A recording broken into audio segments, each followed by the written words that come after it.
Just 36 minutes before her accident, she had discovered his affair and was driving to plan her divorce. Now, as Elena stood frozen with a medication cup slipping from her trembling hands, she realized she might be witnessing the planning of the perfect murder.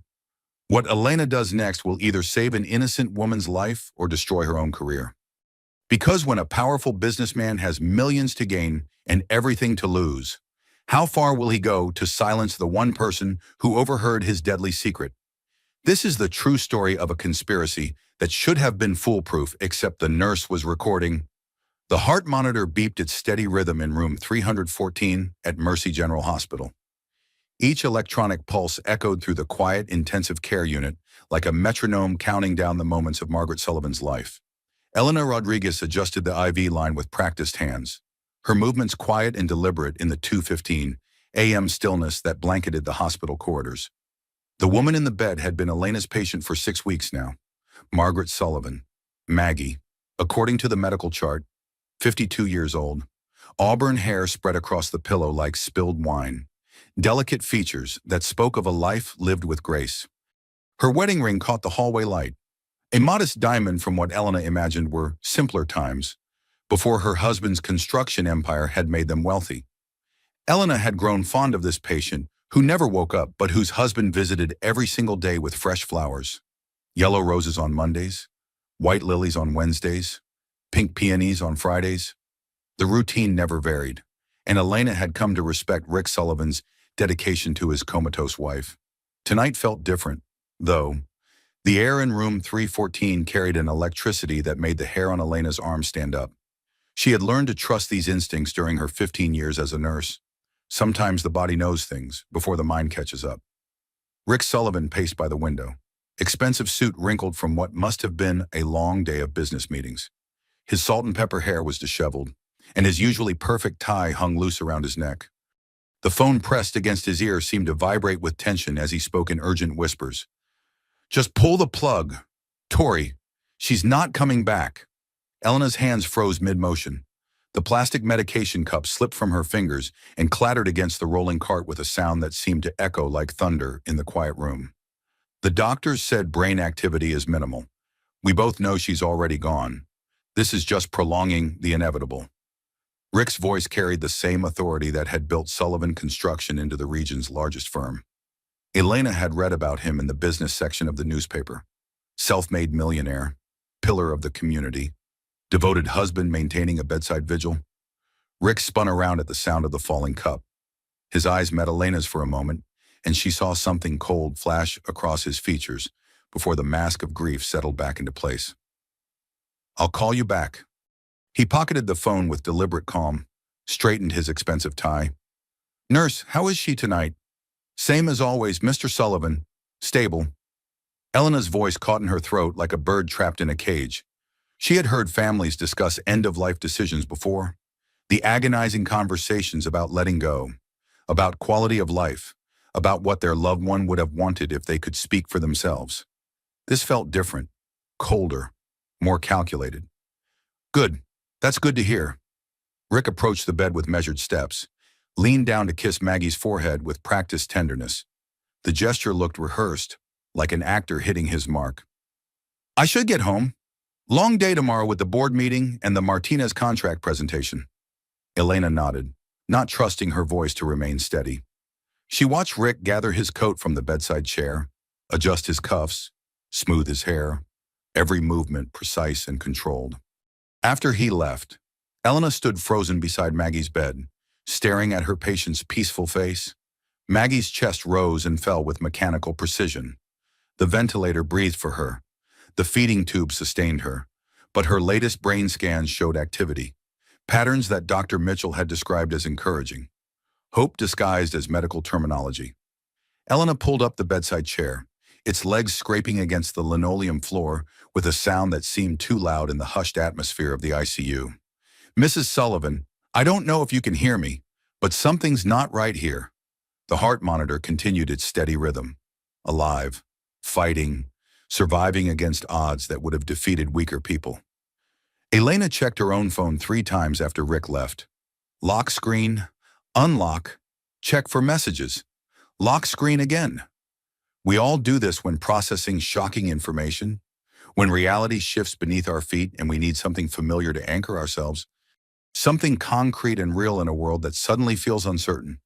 She thought about her own marriage to Carlos, how he had made medical decisions during her mother's final illness, while Elena was deployed overseas with the Army Reserve. She had trusted him completely to advocate for Mama, to make the choices Elena would have made if she had been there. Later, much later, she discovered he had pushed for expensive, experimental treatments that drained her mother's life insurance but offered no real hope of recovery. Carlos had seen dollar signs where Elena would have seen dignity. Some betrayals cut deeper than others. Some wounds never fully heal. Elena looked at Maggie's peaceful face, unmarked by the trauma that had brought her to this sterile room. "Who is Tori?" The question hung in the air like incense, heavy with implications Elena was not ready to examine. Outside the window, the city slept under a blanket of autumn clouds. Streetlights created pools of amber glow on the empty sidewalks. Inside room 314, a woman fought for her life while her husband planned her death with the casual efficiency of a business transaction. Elena Rodriguez had been a nurse long enough to witness the full spectrum of human behavior during medical crises.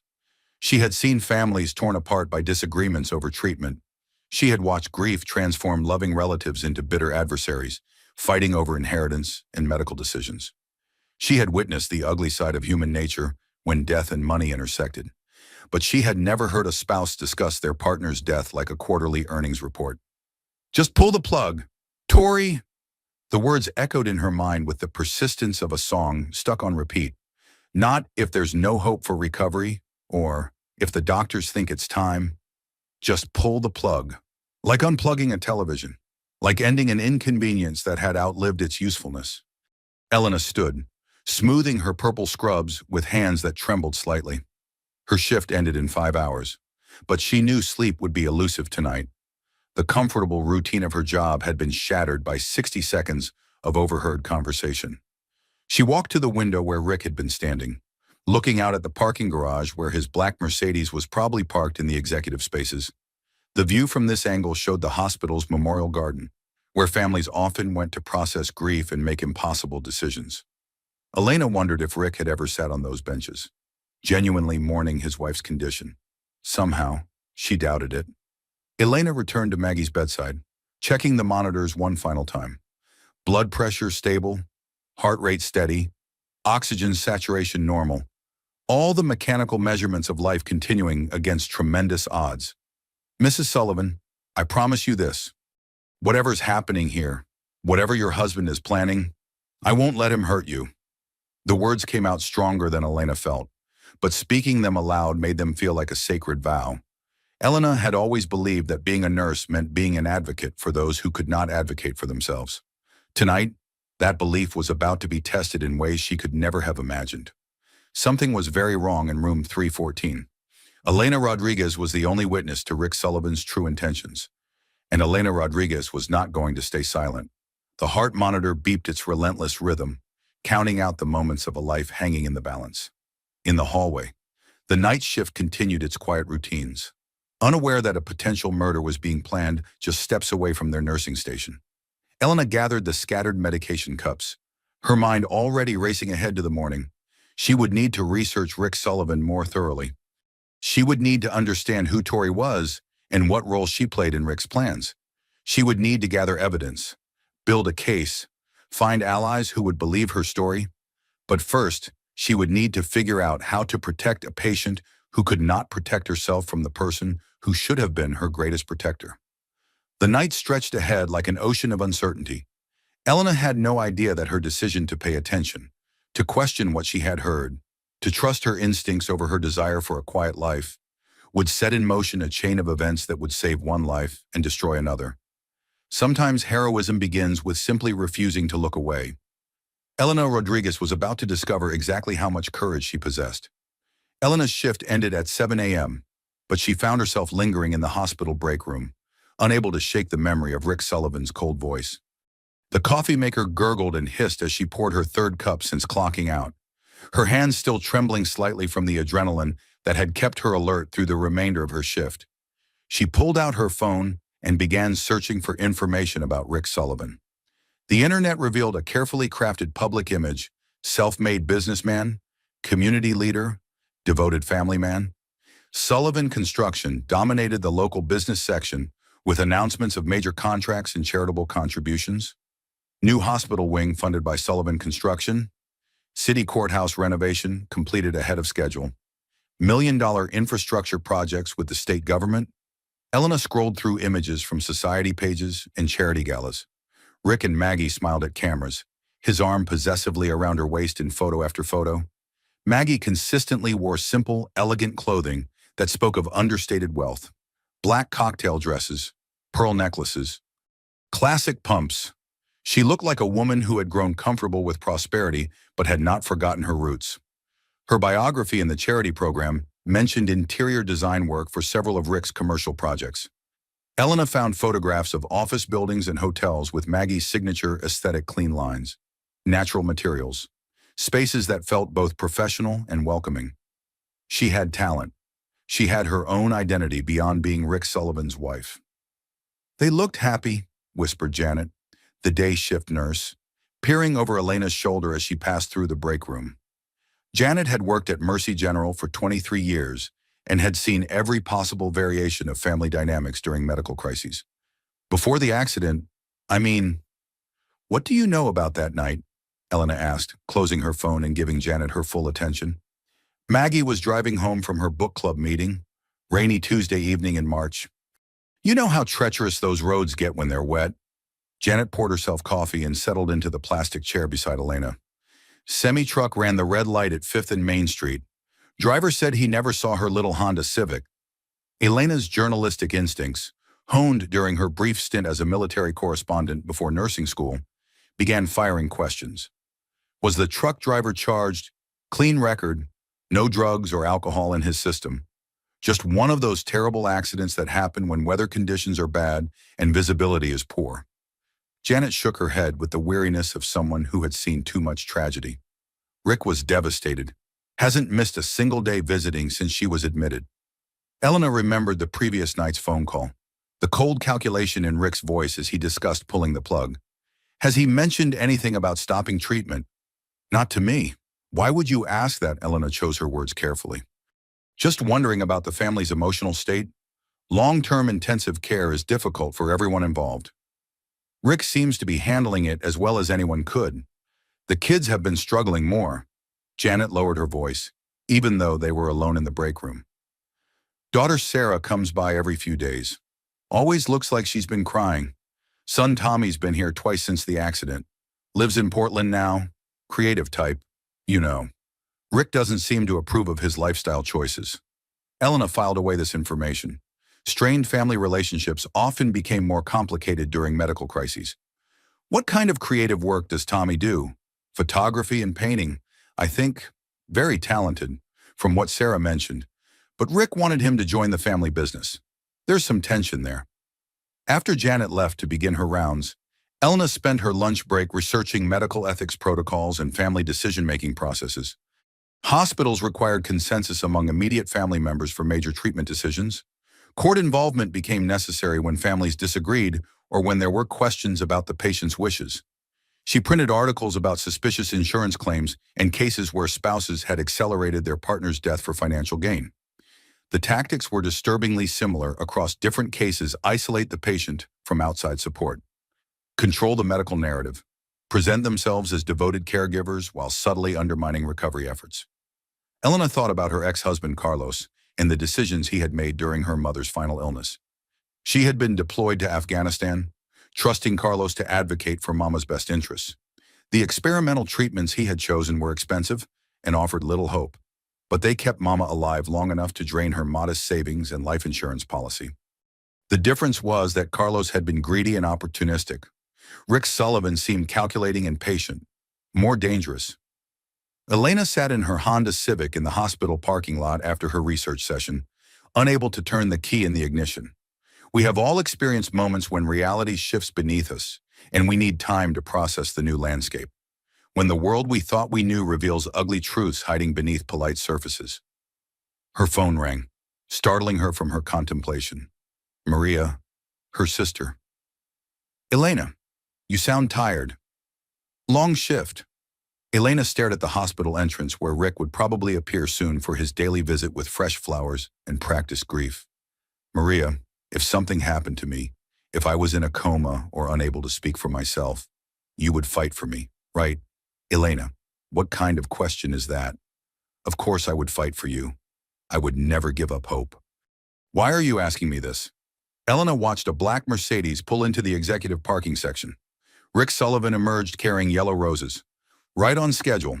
Just promise me, no matter what anyone said, no matter how long it took or how hopeless things seemed, you would fight.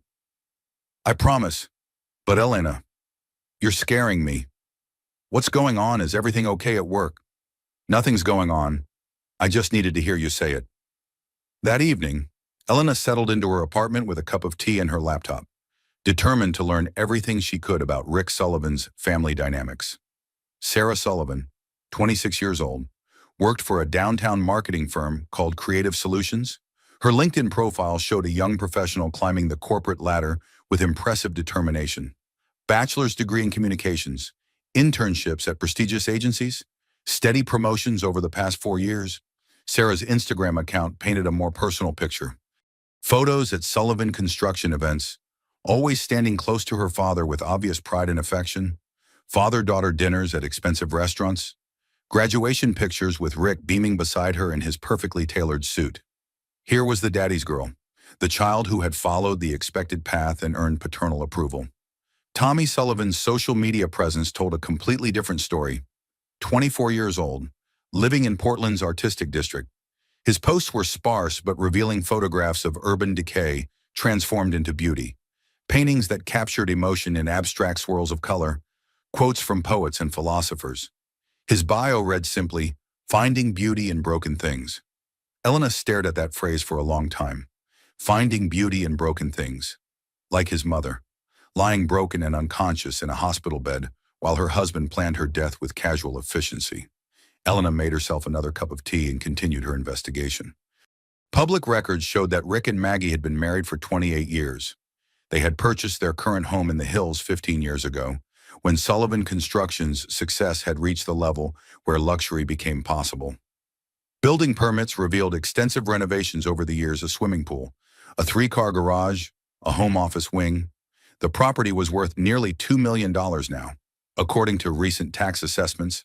Financial records that Elena could access through public databases showed a company in excellent health.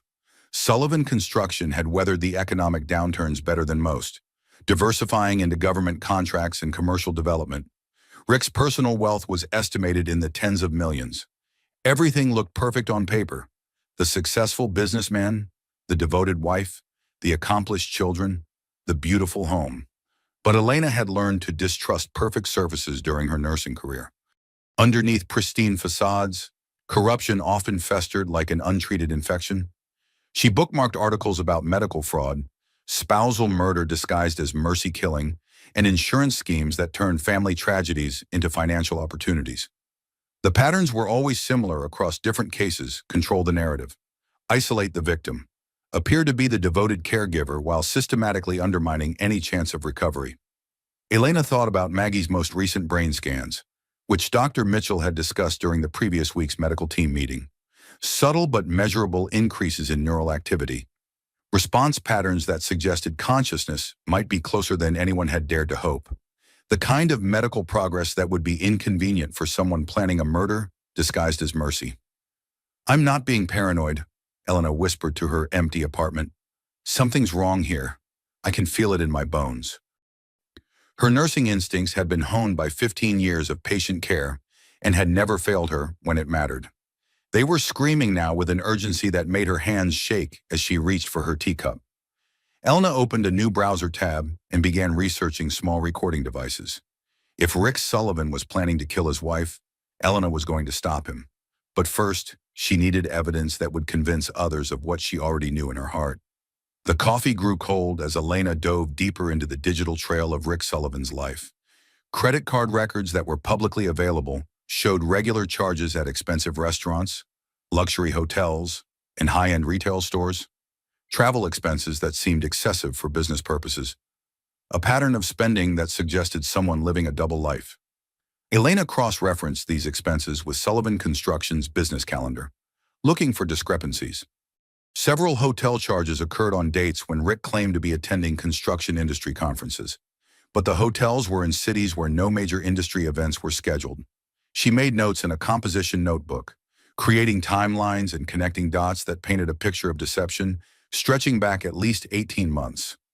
Long before Maggie's accident, Rick Sullivan had been living a lie. Elena's phone buzzed with a text message from her supervisor. "Elena, I've scheduled you for extra shifts this week. We're short-staffed in ICU. Hope you don't mind." Elena smiled grimly. More time in the hospital meant more opportunities to observe Rick Sullivan's behavior and gather evidence. She typed back, "No problem. Happy to help." By midnight, Elena had filled 12 pages with notes about Rick Sullivan's suspicious activities, financial irregularities, timeline discrepancies, behavioral patterns that suggested elaborate deception, but she still didn't know who Tori was or what role she played in Rick's plans for his wife. Elena closed her laptop and prepared for bed. Knowing that sleep would be difficult, her mind raced with possibilities and plans, strategies for gathering more evidence without alerting Rick to her suspicions. Tomorrow, she would begin phase 2 of her investigation. She would find out who Tori was and exactly what Rick Sullivan was planning for his inconvenient wife. Elena Rodriguez was about to discover that some secrets are worth killing to protect, and some people are willing to die to expose them. Elena arrived at Mercy General 45 minutes early for her next shift, her determination sharpened by a restless night of planning and preparation. She had barely slept, her mind churning with questions and possibilities that demanded answers. The morning air was crisp with the promise of autumn, and the hospital parking lot was nearly empty except for the night shift vehicles and a few early arriving physicians. She made her way directly to the medical records department, using her authorized access to pull Maggie Sullivan's complete file from the computer system. The accident report was thorough and professionally documented motor vehicle collision at the intersection of 5th and Main Streets, March 15th at 10:23 p.m. Weather conditions, heavy rain, poor visibility. Maggie's Honda Civic had been T-boned by a commercial semi-truck whose driver claimed he never saw the smaller vehicle in the intersection. But it was the emergency contact information that caught Elena's attention.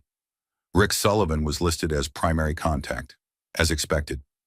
But there was a second name that Elena had missed during her previous cursory reviews, Grace Campbell Morrison, best friend and business partner, listed as secondary emergency contact with explicit instructions to be notified of any major changes in Maggie's condition.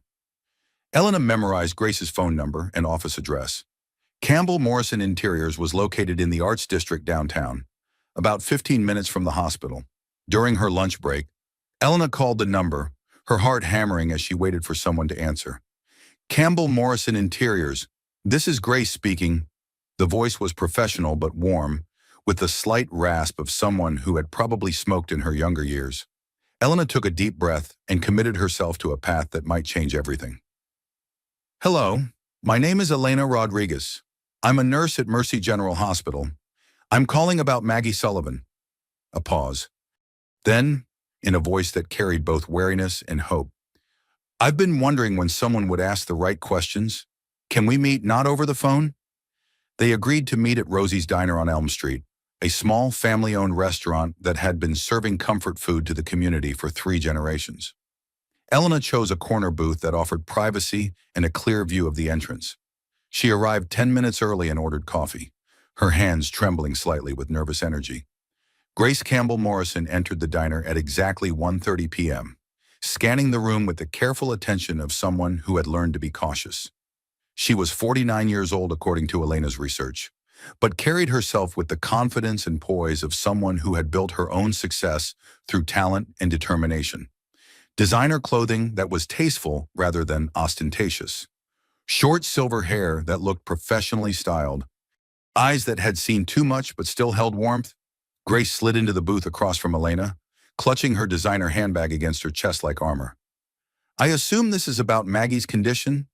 Has something changed?" "In a way, yes." Elena poured Grace a cup of coffee from the thermal carafe the waitress had left. "I need to ask you some difficult questions about Maggie's marriage and the circumstances surrounding her accident." Grace's expression hardened. I've been waiting 6 weeks for someone to ask those questions. Tell me about Maggie's state of mind before the accident. She was planning to leave Rick. Grace's words came out in a rush, as if she had been holding them back for too long. She suspected he was having an affair, started noticing changes in his behavior about 8 months ago, late meetings that couldn't be verified, weekend conferences that didn't exist when she tried to look them up, new cologne, different phone habits. Elena felt her pulse quicken. Did she have proof? She hired a private investigator, Mason Hardy, very reputable, very thorough. He followed Rick for 3 weeks and documented everything. Grace pulled out her phone and scrolled through her contacts. I can give you Mason's number if you need to speak with him directly. What did the investigation reveal? Rick was sleeping with his executive assistant, Victoria Blackwell, 20 years younger than Maggie, ambitious, and planning to be the next Mrs. Sullivan. Grace's voice carried the bitter edge of someone who had watched her best friend's world crumble. Mason had photographs, hotel receipts, credit card records, enough evidence to destroy Rick in a divorce proceeding. Elena's coffee grew cold as Grace continued her story, painting a picture of systematic betrayal and calculated deception. The affair had been going on for at least 18 months. Rick was paying for Victoria's apartment, her car, expensive jewelry. He had even started a separate bank account that Maggie knew nothing about. Did Maggie confront him? The night before the accident, Grace's voice broke slightly, and she paused to compose herself. She called me around 8 p.m., crying so hard I could barely understand her. She said she had given Rick an ultimatum: end the affair immediately, or she would file for divorce and take half of everything. Elena felt sick. The timeline was too convenient, too perfectly aligned with Maggie's current helpless state. What was Rick's response? He laughed at her. Actually laughed. Grace's eyes filled with tears of rage. He told her she would never survive on her own, that she had been living off his success for decades and had no identity beyond being Rick Sullivan's wife. He said she was nothing without him. Grace pulled out her phone again and showed Elena a text message time-stamped at 9:47 p.m. on March 14th. The message was from Maggie. He chose her. Now I'm choosing me. See you in an hour. Elena stared at the screen, calculating the timing. What time was the accident? 10:23 p.m. Maggie was driving to my house so we could plan her exit strategy. We were going to contact divorce lawyers, figure out how to protect her assets, make sure she got a fair settlement. The semi-truck had hit Maggie's car exactly 36 minutes after she decided to leave her husband. 36 minutes after she chose herself over a man who had chosen another woman. Grace, do you think Rick had something to do with the accident? Grace was quiet for a long moment, staring into her coffee cup as if it might contain answers to impossible questions. I don't know what to think. The police investigated thoroughly. The truck driver was clean, no drugs or alcohol, no mechanical problems with his vehicle. It seemed like a genuine accident caused by bad weather and poor visibility. But you have suspicions. Rick has been visiting the hospital every day, playing the devoted husband for the cameras and the medical staff. Meanwhile, Victoria has been living in their house, sleeping in Maggie's bed, wearing Maggie's jewelry. Grace's voice turned hard with disgust. The neighbors see her car there every night. Elena realized this was not just medical neglect or premature end-of-life planning. This was the perfect crime. Rick gets rid of an inconvenient wife who threatened to expose his affair and take half his wealth, while appearing to be the grieving husband maintaining a bedside vigil. The insurance money, the freedom to marry his mistress, the preservation of his business reputation and social standing. All he had to do was wait for the right moment to pull the plug. Grace, there's something else I need to tell you. I overheard Rick on the phone last night, talking to someone named Tori about ending Maggie's life support. Grace went completely still. Tori is Rick's nickname for Victoria. He started calling her that about a year ago. Elena felt the pieces clicking into place with horrible clarity. He was telling his mistress to pull the plug on his wife. We have to stop him. I need evidence. Real proof, not just suspicions and overheard conversations. Grace reached into her purse and pulled out a manila folder thick with documents. Mason Hardy gave me copies of everything before Rick fired him. Financial records, photographs, hotel receipts, proof of the affair, and the separate bank accounts. Elena opened the folder and found herself looking at surveillance photographs of Rick and Victoria entering various hotels, intimate restaurants, jewelry stores. The images were damning, showing a relationship that was clearly romantic and had been ongoing for months. But it was the financial documents that truly shocked Elena. Rick had been systematically moving money out of joint accounts and into personal accounts that only he controlled. Nearly $500,000 had been transferred over the past year. "There's something else," Grace said, her voice dropping to a whisper. "Look at the photographs from 2 weeks before the accident." Elena found a series of images that made her stomach turn. Maggie with faint but visible bruises on her arms and shoulder. The marks were consistent with someone grabbing her forcefully. "She told everyone she fell down the stairs," Grace said bitterly. "That's what Rick told the emergency room staff when she went in for x-rays. Just a clumsy accident." Elena remembered her own explanations for the bruises Carlos had left during their worst arguments. "I walked into a door. I'm so clumsy. You know how accident-prone I am." The lies we tell to protect people who don't deserve our protection. Grace, there's one more thing you need to know. Maggie changed her will the day before the accident. Grace looked stunned. "How do you know that hospital records include copies of advance directives and estate planning documents?" Maggie updated everything on March 14th. She left the house and most of her assets to Sarah and Tommy, plus a substantial donation to the women's shelter where she volunteered. Rick inherits almost nothing. Does he know? I don't think so. The will was filed with her attorney but wouldn't become relevant unless she died. Rick probably assumes the old will is still in effect. Grace was quiet for several minutes, processing this information. If Rick kills Maggie thinking he'll inherit everything, he's going to be very surprised. Unless he finds out about the new will first, then he becomes even more desperate and dangerous.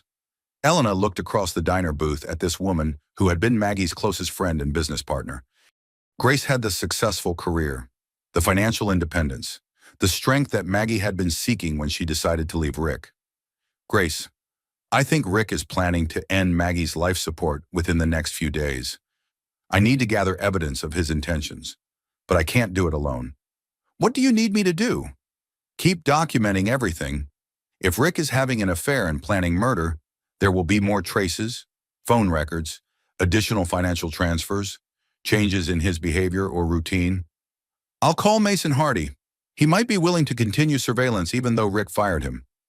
As Elena drove back to the hospital, she felt the weight of responsibility settling on her shoulders like a heavy coat. A woman's life hung in the balance, and she might be the only person positioned to save her. That evening, Elena sat in Maggie's room during her dinner break, organizing the bedside table for the third time in an hour. We all have rituals that help us think clearly during chaotic situations.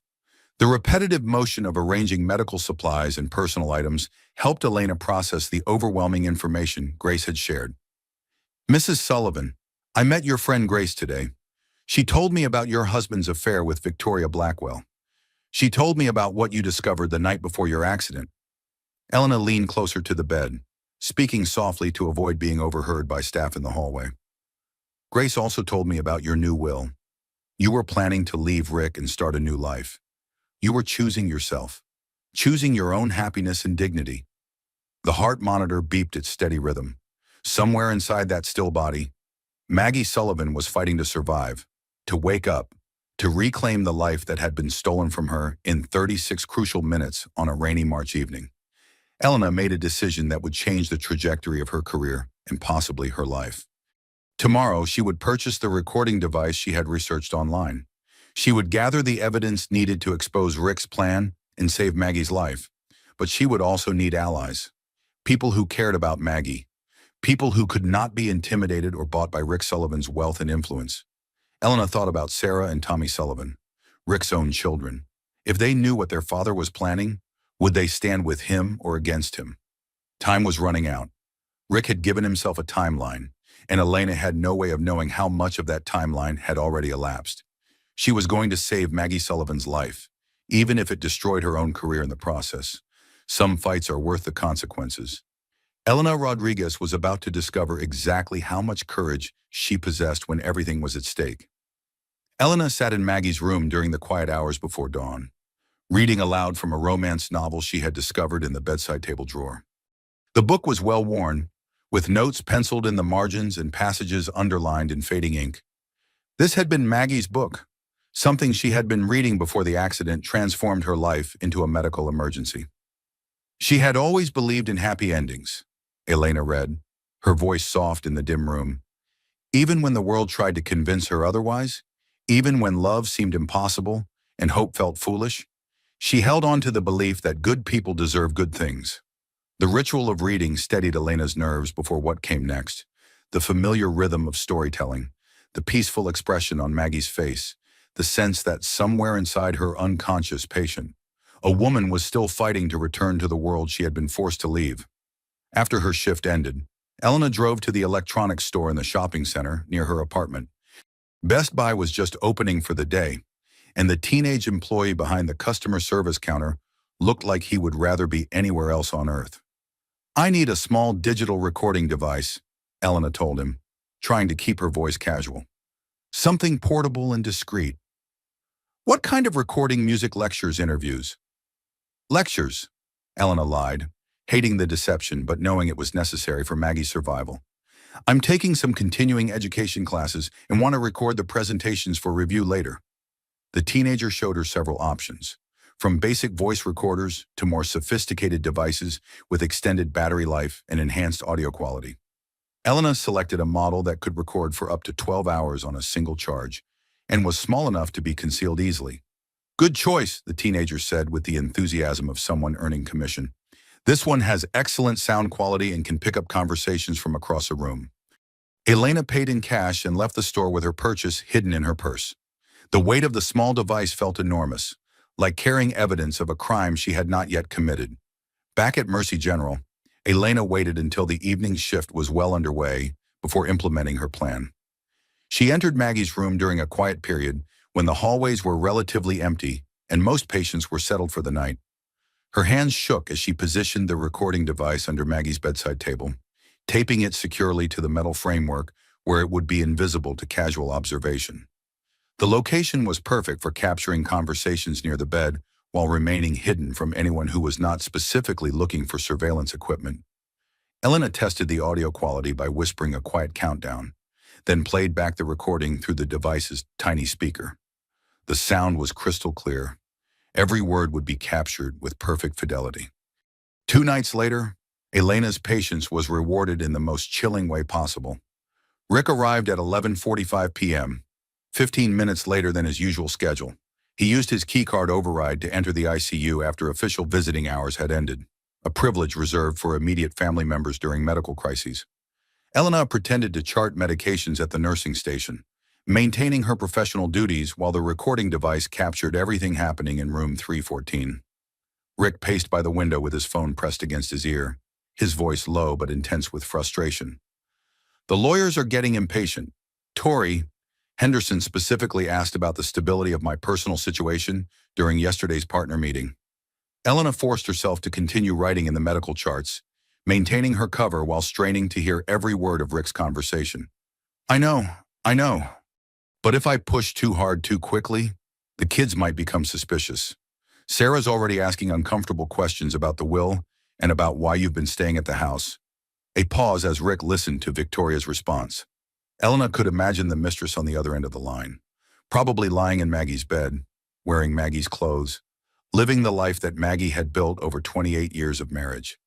"No, she never mentioned changing the will. That's not something Maggie would have done without telling me.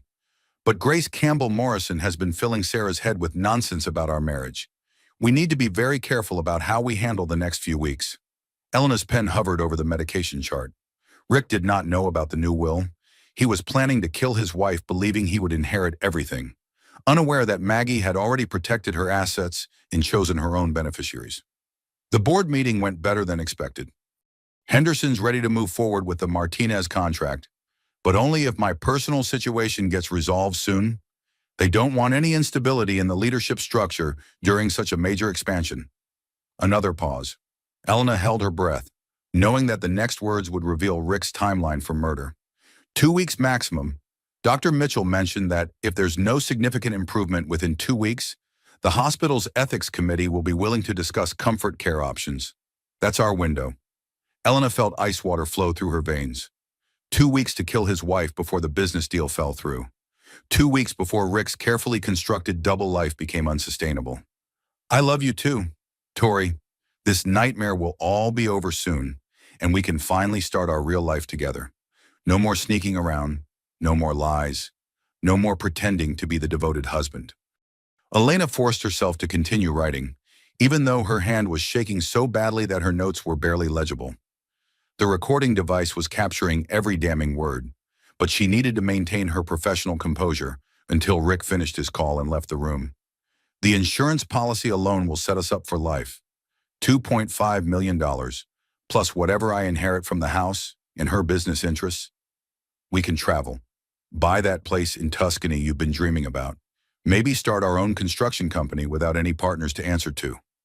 After Rick ended his call and left the hospital, Elena retrieved the recording device with hands that trembled like autumn leaves. The audio file was clear and complete. Rick Sullivan had just confessed to planning his wife's murder for money and freedom. Elena drove to the same empty parking lot where she had processed her initial shock after overhearing Rick's first suspicious phone call. She sat there for 20 minutes with the engine running, trying to decide what to do with evidence that could destroy a powerful man's life while saving an innocent woman's. Sometimes the biggest decisions require the quietest moments, the space to think without distractions, without pressure, without the weight of other people's expectations and fears. Elena thought about her mama and the experimental treatments that Carlos had convinced the doctors to pursue. Expensive procedures that offered false hope while draining her mother's life savings. The difference was that Carlos had been greedy and short-sighted. Rick Sullivan was calculating, patient, and methodical. He was planning the perfect murder disguised as a compassionate medical decision. He's not grieving, Elena whispered to her empty car. He's not making difficult decisions about end-of-life care. He's planning to commit murder for money and love. The recording proved that Rick saw his wife's death as a business opportunity with a specific deadline. A problem to be solved within a 2-week time frame. An obstacle to his happiness with Victoria and his success in the construction industry. Elena had evidence that could save Maggie's life, but using it meant going up against a man who had the wealth and connections to destroy her career and possibly her personal safety. She thought about Maggie's text message to Grace. He chose her. Now I'm choosing me. Maggie had found the courage to choose herself when she discovered her husband's betrayal. Now Elena had to find the courage to choose justice over personal security. Elena made copies of the recording using her laptop and stored them in multiple secure locations. Her apartment safe, a flash drive in her car's glove compartment, a cloud storage account with encrypted access. If something happened to her, the evidence would still exist. She was going to need allies in the fight against Rick Sullivan, people who cared about Maggie's survival and could not be intimidated or bought. Elena thought about Sarah and Tommy Sullivan, Rick's own children, who had no idea that their father was planning to murder their mother for insurance money and romantic freedom. If Elena could reach the children before Rick poisoned them against her, she might have a chance to save Maggie's life. Time was running out. Rick had given himself a 2-week deadline to end his wife's life and claim his inheritance. Elena Rodriguez was not going to let him succeed. But first, she needed to contact the people who loved Maggie most, the children who would be devastated to lose their mother and horrified to learn that their father was planning to kill her. The heart monitor in room 314 beeped its steady rhythm throughout the night. Maggie Sullivan continued fighting for her life, unaware that her survival now depended on the courage of a nurse she had never met and the love of children who did not yet know they were in a race against time. Elena Rodriguez was about to discover whether love and justice could triumph over wealth and calculation. The recording device had captured the truth. Now Elena had to find the strength to use it. Elena spent her lunch break the following day researching Rick Sullivan's children with the thoroughness of an investigative journalist. She had learned during her military service that information was the most powerful weapon in any conflict, and she was now engaged in a war to save Maggie Sullivan's life. Sarah Beth Sullivan, 26 years old, worked as a marketing coordinator for Creative Solutions, a mid-sized advertising agency located in the downtown business district.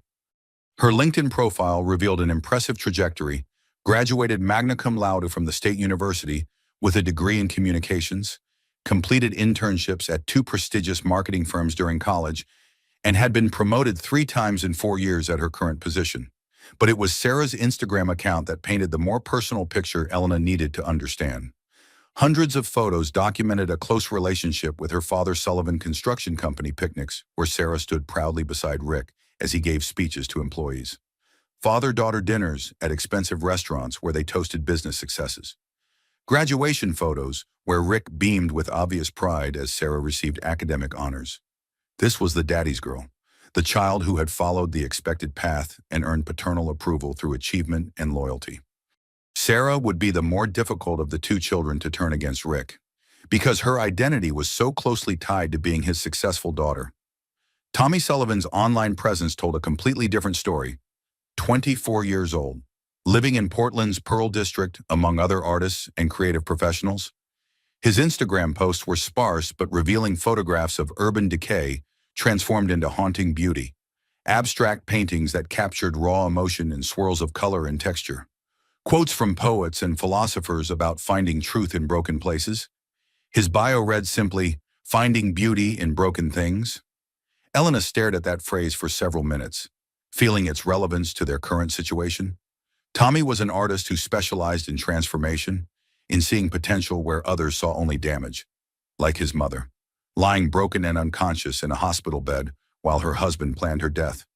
Elena made a decision that could destroy her nursing career and possibly put her in legal jeopardy. She created an anonymous email account using a public computer at the library and sent Sarah a carefully worded message. "Your father isn't who you think he is. Ask him about Victoria Blackwell. Ask him what he plans to do about your mother's medical care. Some questions need answers before it's too late." 3 days later, Elena's strategy bore fruit in the most dramatic way possible. Sarah stormed into the intensive care unit during the early evening visiting hours, her professional composure completely shattered. Elena heard her voice carrying through the unit before she actually saw her, the anger and betrayal unmistakable even from a distance. "Dad, who the hell is Victoria Blackwell?" Elena immediately positioned herself near the supply closets adjacent to room 314, pretending to inventory medical equipment while straining to hear every word of the confrontation. "Sarah, please lower your voice. This isn't the appropriate place for family discussions." "Then where is the appropriate place, Dad? Because every time I try to talk to you at home, she's there. Your so-called assistant is answering our front door at 9 o'clock at night, making coffee in Mom's kitchen, sleeping in your bedroom." Elena could hear the pain beneath Sarah's anger. This young woman was watching her family disintegrate in real time, discovering that the father she had idolized was capable of betrayals she could never have imagined. "Sarah, I understand you're upset, but it's not what you think. Really, because I drove by the house last night after working late. Her car was parked in the driveway. Again, while Mom is lying here fighting for her life, you're playing house with some woman who's young enough to be my sister." Elena heard chair legs scraping against linoleum flooring, followed by the sound of footsteps as Rick apparently stood up to face his daughter's accusations. "Your mother and I were having serious problems before the accident. Our marriage had been struggling for years. Victoria has been providing emotional support during this incredibly difficult time." "Emotional support, is that what you call it?" Sarah's voice rose another octave. "By moving into our family home, by wearing Mom's jewelry, I saw her last week at the country club. Dad, she was wearing Mom's diamond bracelet, the one Grandma gave Mom for their 10th anniversary." The argument escalated rapidly, drawing stares from other families in the ICU. Elena positioned herself to intervene if the situation became physically threatening, but she wanted to hear every revelation. "Sarah, you don't understand the tremendous pressure I'm under. The business decisions, the medical consultations, the responsibility of caring for your mother while trying to maintain our company's stability during this crisis. Caring for her. When was the last time you actually sat with Mom, really sat with her, held her hand, talked to her, instead of just posing for photos when the doctors made their rounds?" Elena had wondered about this exact pattern. Rick's visits followed a predictable schedule arrived during shift changes when the maximum number of medical staff could witness his presence, stay for precisely 20 minutes, leave when other families arrived for their own visits. It was performance grief, carefully orchestrated to maintain his public image as the devoted husband. "You don't understand the medical complexities involved in this situation. Then explain them to me. Explain why you haven't been fighting for every possible treatment option. Explain why you keep asking the doctors about ending life support when Mom's condition has been stable for weeks. Sarah's voice broke with the weight of her fears. I'm terrified that Mom is going to die, and you've already moved on. You've already replaced her with someone younger and prettier, and now you're just waiting for Mom to die so you can make it official. Elena felt her heart crack for this young woman who was discovering the worst possible truth about her father at the worst possible time. Sarah was not just losing her mother to a medical crisis. She was losing her faith in the parent she had trusted most. Tommy arrived at the hospital 2 hours later, having driven straight from Portland after receiving Sarah's frantic phone call. Elena watched through the glass walls of the family conference room as the siblings huddled together, their whispered conversation intense and desperate. Elena organized her medical supply cart for the third time in an hour, using the repetitive action to steady her nerves while processing the family drama unfolding nearby. We all have rituals that help us think clearly during chaotic situations. The familiar motions of sorting and arranging gave Elena something to focus on while her mind raced with possibilities and plans. That evening, as Elena completed her medication rounds, Tommy approached the nursing station. He was taller than she had expected from his social media photos. With his mother's green eyes and gentle demeanor, paint stains were visible under his fingernails, and his clothes carried the casual, artistic style of someone who prioritized creativity over conventional success. Excuse me, you're Elena. Right. The nurse who's been taking primary care of our mother. Yes, that's correct. How are you and your sister holding up during this difficult time? Tommy glanced toward his mother's room, where Sarah was sitting beside the bed holding Maggie's hand. Not very well, to be honest. Can I ask you something? Off the record? Elena's pulse quickened. This was the opening she had been hoping for and dreading in equal measure. What would you like to know? Has my father said anything specific about ending our mother's treatment, about making decisions that would... Tommy struggled to find the right words. That would let her die. The moment of truth had arrived. Elena looked at this young man, Maggie's son, with his artistic sensitivity and intuitive understanding that something was terribly wrong. She made a choice that would irrevocably change the trajectory of all their lives. Maybe we should discuss this privately. Elena led Tommy to the family meditation room, a quiet space away from the constant beeping of monitors and the bustle of medical equipment. She closed the door, creating a sanctuary for the conversation that would either save Maggie's life or destroy Elena's career. Your father has mentioned comfort care options. Elena began carefully, choosing each word with deliberate precision. It's not unusual when families are facing long-term medical situations with uncertain outcomes. Tommy ran his hands through his dark hair, an unconscious gesture that reminded Elena powerfully of Maggie's gentle mannerisms. Sarah thinks I'm being paranoid, but something has felt wrong since before the accident. Dad has been different, distant, like he was already grieving before there was actually anything to grieve about. Elena felt her investigative instincts sharpening. What do you mean by different?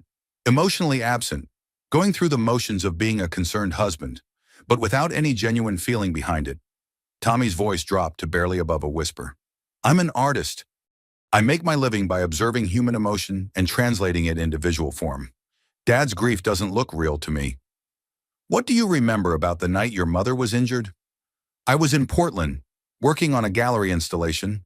Dad called me at exactly midnight, said there had been a terrible accident and that I needed to come home immediately. But when I talked to Mom's friend Grace a few days later, she said Mom had been upset about something that night. Family problems. Elena chose her next words very carefully. Grace mentioned that your parents were having some difficulties in their marriage. More than difficulties. Tommy's voice turned hard with anger. Mom called me about 2 weeks before the accident. She was crying so hard I could barely understand what she was saying. She told me she had discovered something about Dad, something that changed everything about their relationship. Elena's pulse quickened. Did she tell you what she had discovered? An affair? With his executive assistant? Mom said she was planning to leave him, that she couldn't continue living with someone who had betrayed their marriage so completely. Tommy looked directly at Elena with eyes that were identical to his mother's. She was driving to Grace's house the night she was hurt. They were going to plan her divorce strategy. The timeline aligned with devastating precision. Maggie had discovered Rick's affair, confronted him with an ultimatum, decided to leave him, and been critically injured 36 minutes into her journey toward independence and dignity.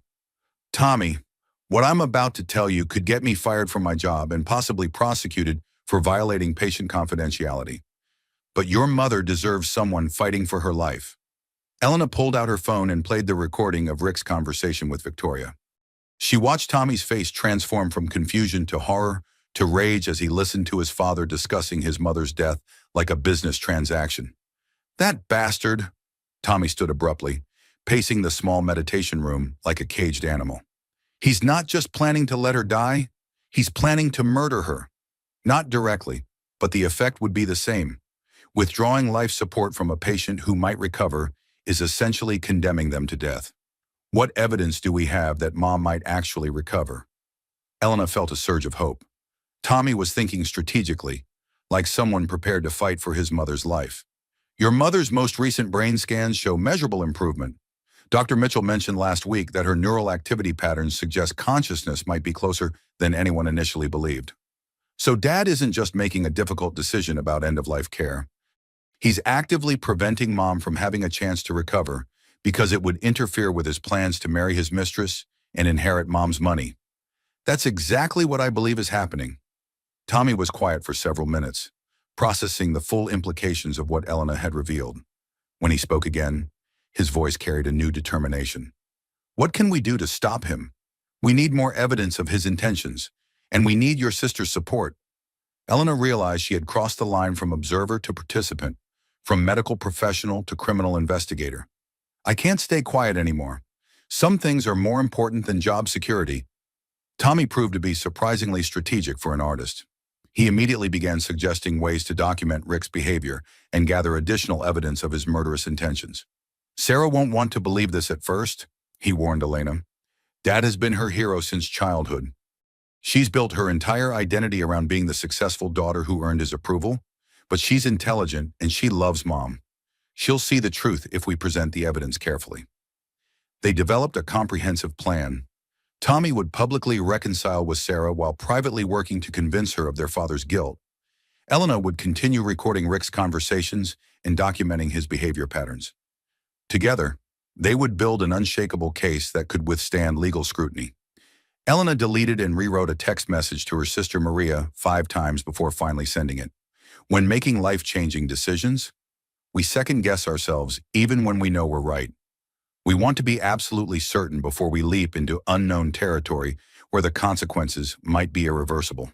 I'm doing something that might get me fired, she finally typed, but it's the right thing to do, and someone's life depends on it. I love you. The next morning, Sarah approached Elena during the shift change with obvious reluctance. Her professional composure was cracking around the edges, revealing the frightened daughter beneath the successful marketing executive. Tommy told me about your conversation last night. He says you think our father is planning to harm our mother. Elena chose her words with extreme care.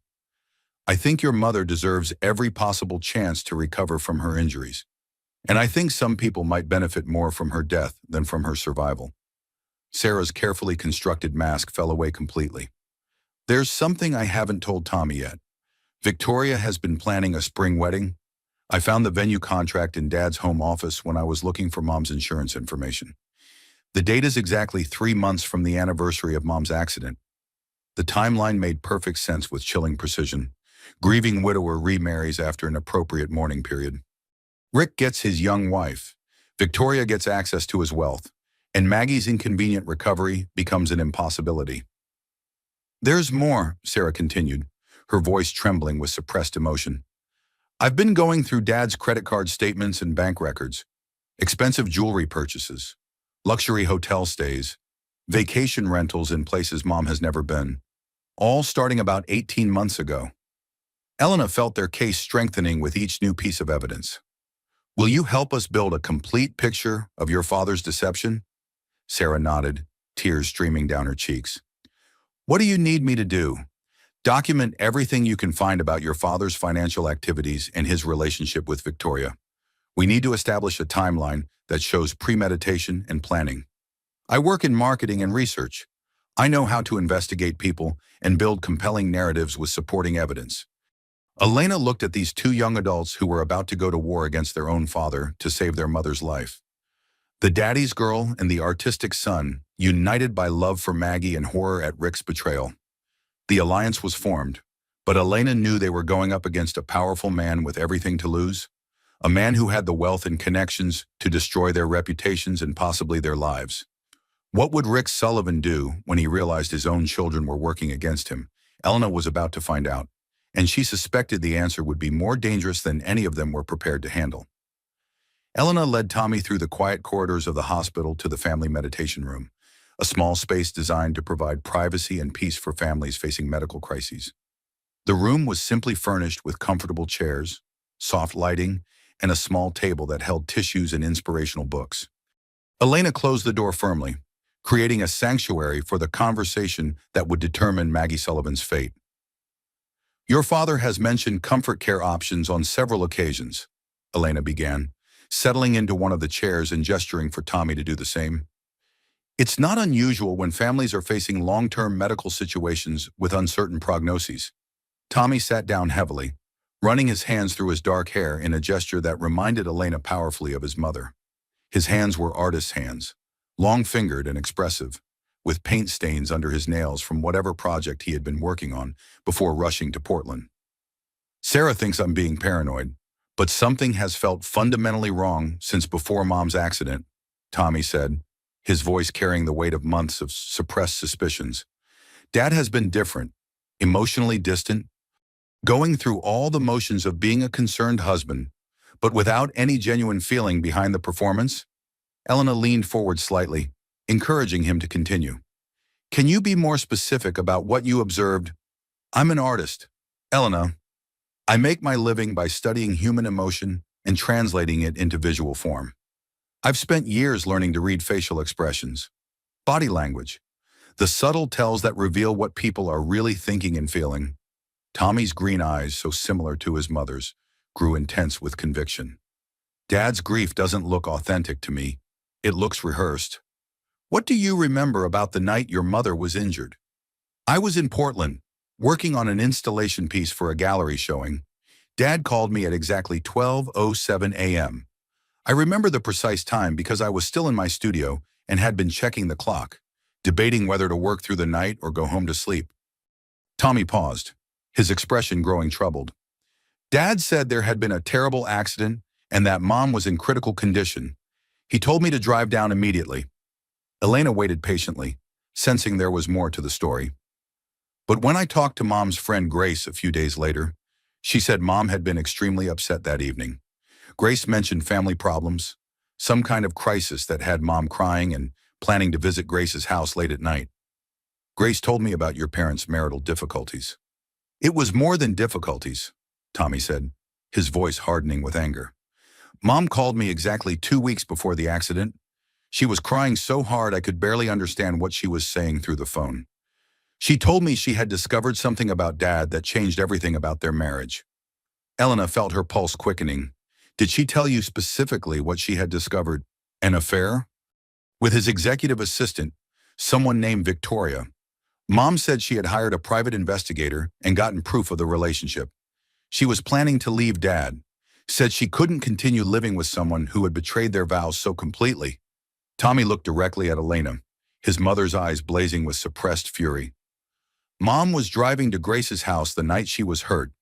They were going to plan her divorce strategy, figure out how to leave Dad and start over on her own terms. The timeline aligned with horrible precision. Maggie had discovered Rick's affair, confronted him with evidence and an ultimatum, decided to leave him, and been critically injured exactly 36 minutes into her journey toward independence and self-determination. Tommy, what I'm about to tell you could get me fired from my position here and possibly result in criminal charges for violating patient confidentiality regulations. But your mother deserves someone who will fight for her life when she cannot fight for herself." Elena pulled out her phone, located the audio file she had recorded, and played Rick's damning conversation with Victoria. She watched Tommy's face transform from confusion to horror to rage as he listened to his father discussing his mother's death like a routine business transaction. "That bastard," Tommy whispered, then stood abruptly and began pacing the small meditation room like a caged predator. "He's not just planning to let Mom die from her injuries. He's actively planning to murder her. The legal distinction might be important, but you're essentially correct. Withdrawing life support from a patient who has genuine potential for recovery is functionally equivalent to homicide." What evidence do we have that Mom might actually recover? Elena felt a surge of hope at Tommy's strategic thinking. Despite his artistic temperament, he was approaching this crisis with intelligence and determination. Your mother's most recent brain scans show measurable improvement in neural activity. Dr. Mitchell mentioned during last week's medical team meeting that her response patterns suggest consciousness might be much closer than anyone initially believed when she was first admitted.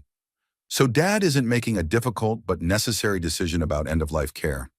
He's actively preventing Mom from having a chance to recover because her survival would interfere with his plans to marry his mistress and collect her life insurance money. That's exactly what I believe is happening, and we have a limited window of time to stop him before he acts on his plan. Tommy was quiet for several minutes, staring out the meditation room's small window at the hospital's memorial garden where other families had wrestled with life and death decisions. When he spoke again, his voice carried a new level of determination and focus. What can we do to stop him? We need to gather more evidence of his intentions and his deceptions. We need to build a case strong enough to convince authorities and medical personnel that Rick is not acting in your mother's best interests. Elena realized she had definitively crossed the line from medical professional to criminal investigator. I can't remain silent anymore. Some things are more important than job security or professional regulations. Tommy proved to be surprisingly strategic and methodical for someone whose primary occupation involved creating abstract art. He immediately began suggesting practical ways to document Rick's behavior and gather additional evidence of his murderous intentions. Sarah is going to be the biggest challenge, he warned Elena. Dad has been her hero since childhood. She's built her entire identity around being the successful daughter who earned his approval and lived up to his expectations. She's going to resist believing that he's capable of something this evil. But she loves your mother. She does, and she's intelligent enough to recognize truth when it's presented with sufficient evidence. We just need to be careful about how we approach her. They spent the next hour developing a comprehensive strategy. Tommy would publicly reconcile with Sarah, presenting himself as the supportive son who had returned home during the family crisis. Privately, he would work to convince her of their father's guilt by presenting evidence gradually and allowing her to reach her own conclusions. Elena would continue her surveillance of Rick's behavior and conversations, documenting everything that might be useful in building their case.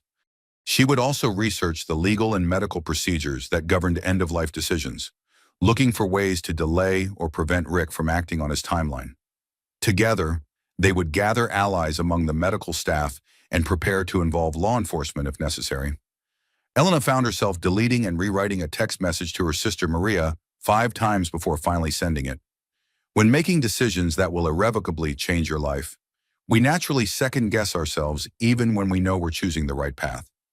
We want to be absolutely certain before we leap into unknown territory where the consequences might be severe and irreversible. I'm doing something that might get me fired, but it's the right thing to do, she finally typed. Someone's life depends on it, and I can't live with myself if I stay silent. I love you. The next morning brought the breakthrough Elena had been hoping for. Sarah approached her during the shift change, her usually perfect professional appearance showing signs of strain and sleepless nights. Tommy told me about your conversation last night. He says you believe our father is planning to harm our mother in some way. Elena chose her words with extreme care, knowing that Sarah's cooperation would be essential to saving Maggie's life. I think your mother deserves every possible chance to recover from her injuries, and I'm concerned that some people might benefit more from her death than from her recovery. Sarah's carefully constructed composure cracked, revealing the frightened and confused daughter beneath the successful marketing executive facade. There's something I haven't told Tommy yet, something I discovered when I was going through Dad's papers looking for Mom's insurance information. Elena waited patiently, sensing that Sarah was struggling with revelations that challenged everything she had believed about her father. Victoria has been planning a spring wedding. I found the venue contract in Dad's home office, along with catering estimates and florist consultations. The wedding date is exactly 3 months from the anniversary of Mom's accident. The timeline made chilling sense. Grieving widower remarries after an appropriate mourning period, having honored his deceased wife's memory with proper dignity. Rick gets his young wife. Victoria gains access to his wealth and social position, and Maggie's inconvenient recovery becomes an impossibility. There's more, Sarah continued, her voice trembling with suppressed emotion. I've been analyzing Dad's financial records as part of helping manage the family's affairs during this crisis. There have been substantial, unusual expenses over the past 18 months. Luxury hotels, expensive jewelry, vacation rentals, and destinations Mom has never visited. Elena felt their case strengthening with each new piece of evidence. Are you prepared to help us investigate your father's activities more thoroughly? Sarah nodded, tears streaming down her cheeks as she finally accepted the horrible truth about the man she had idolized. What do you need me to do? Use your professional skills to document everything you can find about your father's financial deceptions and his relationship with Victoria. We need to establish a clear timeline that demonstrates premeditation and planning. I work in marketing research and data analysis. I know how to investigate people's backgrounds and build compelling narratives supported by documented evidence. Elena looked at these two young adults who were about to declare war on their own father to save their mother's life. The successful daughter and the artistic son, united by their love for Maggie and their growing horror at Rick's systematic betrayal of everything they had believed about their family. Your mother would be proud of both of you, Elena said softly. She fought back when she discovered the truth about her marriage. Now you're fighting for her when she can't fight for herself. Sarah wiped away her tears and straightened her shoulders with visible determination. What's our next step?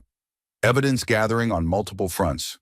I'll continue monitoring your father's behavior and conversations here at the hospital. Tommy will document his activities at home. You'll analyze his financial records and research Victoria's background. And then we contact law enforcement and present them with a case they can't ignore. Elena realized they were embarking on the most dangerous phase of their mission. They had formed an alliance, but they were going up against a powerful man with extensive resources and everything to lose. Rick Sullivan would not surrender without a fight, and Elena suspected that when cornered, he would prove to be more dangerous than any of them were prepared to handle. The heart monitor in room 314 continued its steady rhythm throughout their conversation. Maggie Sullivan fought for her life, unaware that her survival now depended on the courage of three people who had barely known each other a week ago. But love makes us brave. And sometimes love comes from the most unexpected places. Elena Rodriguez, Tommy Sullivan, and Sarah Sullivan were about to discover exactly how much they were willing to risk to save the life of someone they all loved. The battle for Maggie's life was about to begin in earnest. Elena began each shift now with a ritual that had become sacred to her, tending to Maggie's daily care with extra attention and gentleness. She brushed Maggie's auburn hair with long, careful strokes, applied moisturizer to her hands to prevent the dryness that came from prolonged bed rest, and spoke softly about the weather outside, the changing seasons, the small details of daily life that connected them both to the world beyond room 314. These quiet moments grounded Elena's resolve in human dignity rather than revenge or anger. This was not about destroying Rick Sullivan for the sake of destruction. This was about preserving Maggie Sullivan's chance at life, recovery, and the future she had been planning when her husband's betrayal was revealed. Your children are remarkable people, Elena whispered to her patient during one of these morning care sessions. They're fighting for you with everything they have, just like you fought back when you discovered the truth about Rick and Victoria.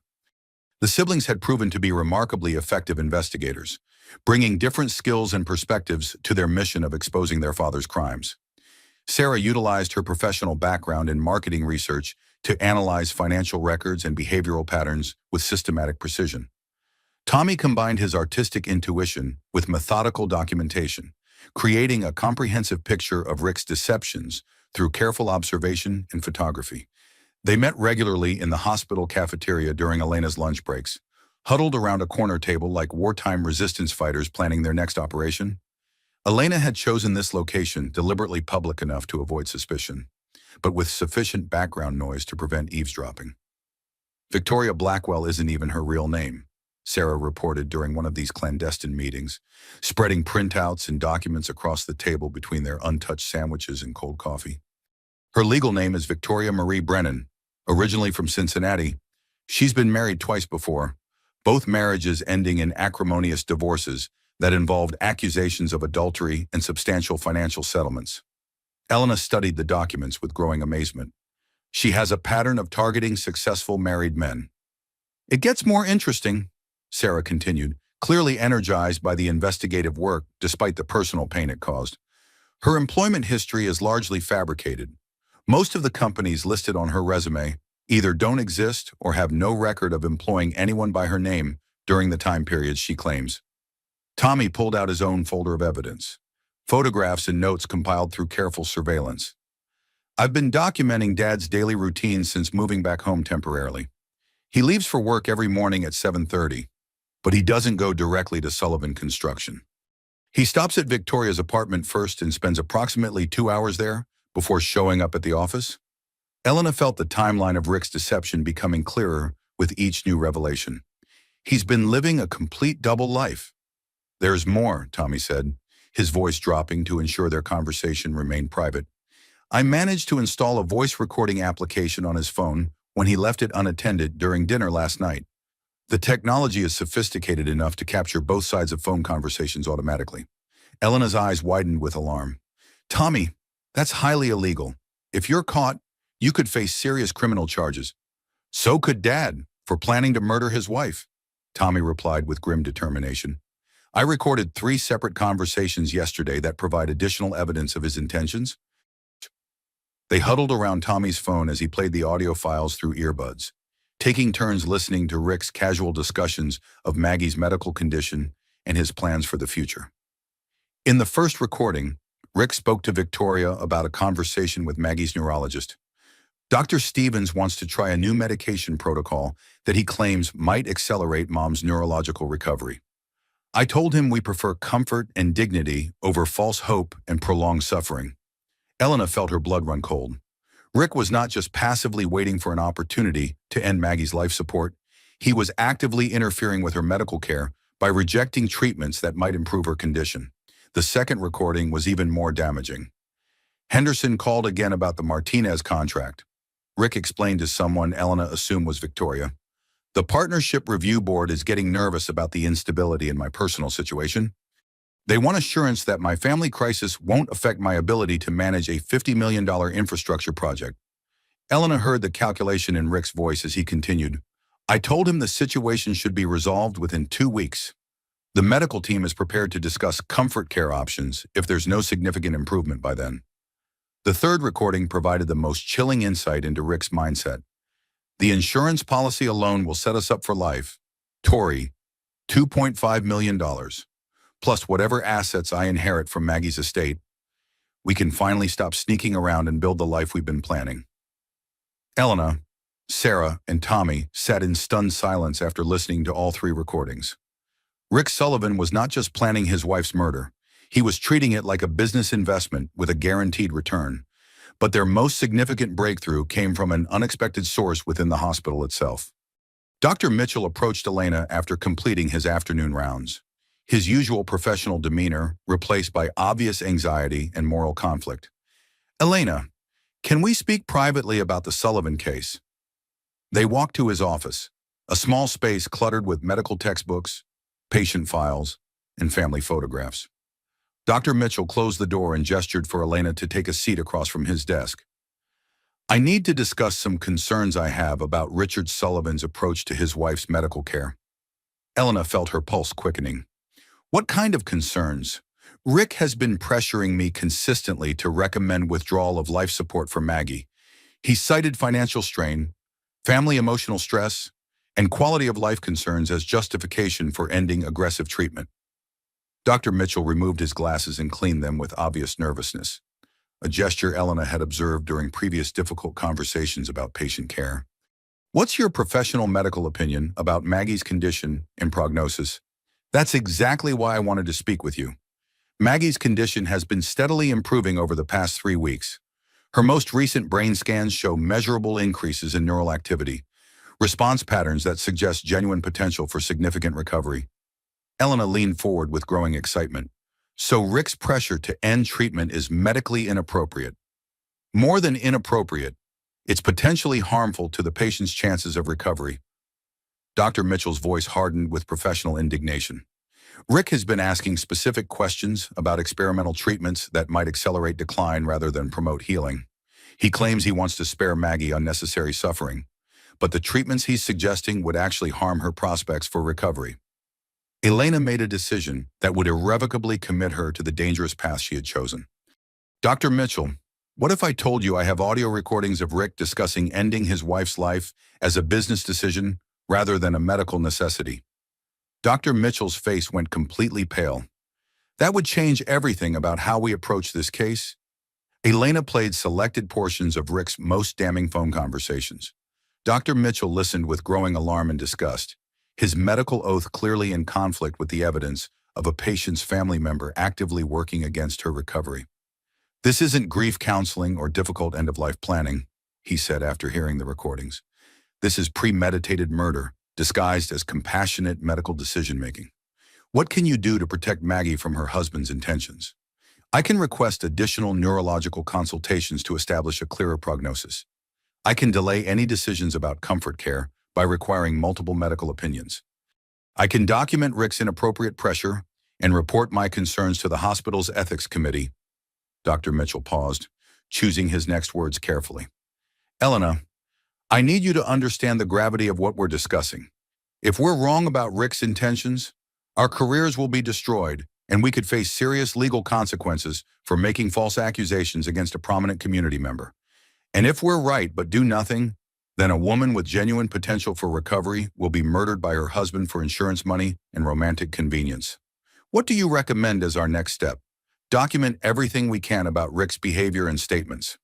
I'll use my medical authority to buy us time by requiring additional consultations and delaying any treatment decisions. But ultimately, the situation needs law enforcement involvement. That evening, Elena met with Tommy and Sarah in the hospital parking garage, a concrete structure that felt appropriately clandestine for their increasingly dangerous conspiracy against Rick Sullivan. We need to contact the police, Elena told them without preamble. Dr. Mitchell is willing to support our case with his professional medical opinion, but we need law enforcement intervention to prevent your father from acting on his timeline. Tommy had been researching local detectives who specialized in domestic violence and family crimes. Detective Brian Morrison seems like our best option. He's handled several high-profile cases involving spousal abuse and has 2 commendations for his work with crimes against women. Sarah pulled up Detective Morrison's professional profile on her phone. He's been with the department for 15 years, has an excellent conviction rate, and seems to have a reputation for taking domestic violence cases seriously, even when the perpetrators are wealthy and influential. Elena felt her hands shaking as she dialed Detective Morrison's direct number. Making an accusation against a prominent citizen required courage she was not entirely certain she possessed, but Maggie's life hung in the balance. Detective Morrison answered on the second ring. Elena hung up immediately, overwhelmed by the magnitude of what she was about to set in motion. She called back 30 seconds later and hung up again, her nerve failing at the crucial moment. On the third attempt, Elena forced herself to speak when Detective Morrison answered. Detective Morrison, this is Elena Rodriguez. I'm a registered nurse at Mercy General Hospital. I need to report a suspected attempted murder. The silence on the other end of the line stretched for what felt like an eternity before Morrison responded. I can be at the hospital in 30 minutes. Don't discuss this with anyone else until I arrive. Detective Morrison proved to be exactly what their situation required, a methodical, experienced investigator who had seen enough domestic violence cases to recognize the patterns immediately. He was in his mid-50s with graying hair, steady eyes that had witnessed too much human cruelty, and the patient demeanor of someone who understood that building solid cases required careful attention to detail. He listened to their evidence without judgment, asked pointed questions that demonstrated his experience with similar cases, and took detailed notes that would become the foundation of a criminal investigation. You've built a compelling case, Morrison said after reviewing all their evidence. Clear motive, demonstrated opportunity, recorded conversations discussing the victim's death as beneficial to the suspect's financial and romantic interests. Is it enough to arrest him? Sarah asked with barely controlled desperation. Not yet. We need evidence of active harm or immediate intent to cause death. The recordings are highly suspicious and certainly grounds for investigation, but they could potentially be interpreted as difficult family discussions about end-of-life care. Elena felt frustration building despite her respect for Morrison's thoroughness. So we wait until he succeeds in killing her. We build an airtight case that will result in conviction rather than a premature arrest that might allow him to escape justice on technicalities. Morrison's voice carried the authority of someone who had successfully prosecuted dangerous criminals. I'm going to request surveillance of Rick Sullivan's communications and activities. I'll also petition for a court order preventing any changes to Maggie's medical treatment without judicial review. As they concluded their meeting with Detective Morrison, Elena realized that their investigation had moved beyond family drama into the realm of criminal prosecution. Rick Sullivan was now the subject of an active police investigation for attempted murder. But Elena also realized that Rick was already becoming suspicious of the increased scrutiny his behavior was receiving. Tommy and Sarah had been asking more questions. Elena had been more attentive to his hospital visits, and the medical staff had begun delaying decisions he wanted implemented quickly. The hunter was becoming aware that he was being hunted. Detective Morrison provided one final piece of information that sent chills through Elena's entire body. I ran a background check on your family friend, Grace Campbell Morrison. She filed a missing persons report on Maggie Sullivan 3 days before the accident, then withdrew the report after Rick provided documentation of Maggie's whereabouts. Tommy stared at Morrison in shock. Grace suspected Mom was in danger even before the accident. The timing suggests she had concerns about Maggie's safety that proved tragically prescient. Elena drove home that night, feeling the full weight of their conspiracy pressing down on her shoulders. They had evidence, allies, and law enforcement support. But Rick Sullivan was wealthy, influential, and increasingly desperate. Men like Rick Sullivan were most dangerous when they realized their carefully constructed lives were about to collapse around them. Elena just hoped they could save Maggie's life before Rick decided to accelerate his timeline and eliminate the witnesses who threatened his freedom. The recording device continued capturing conversations in room 314. Dr. Mitchell delayed medical decisions with requests for additional consultations. Detective Morrison launched his investigation into Rick Sullivan's activities. And somewhere in her hospital bed, Maggie Sullivan continued fighting for her life, unaware that her survival had become the center of a battle between love and greed, truth and deception, justice and murder. Elena Rodriguez was committed now to seeing this fight through to its conclusion, whatever the cost might be to her own life and career. Some battles are worth every risk. Detective Morrison proved to be everything Elena had hoped for in a law enforcement ally: methodical, thorough, and experienced enough to understand the complexities of domestic violence cases involving wealthy, influential perpetrators.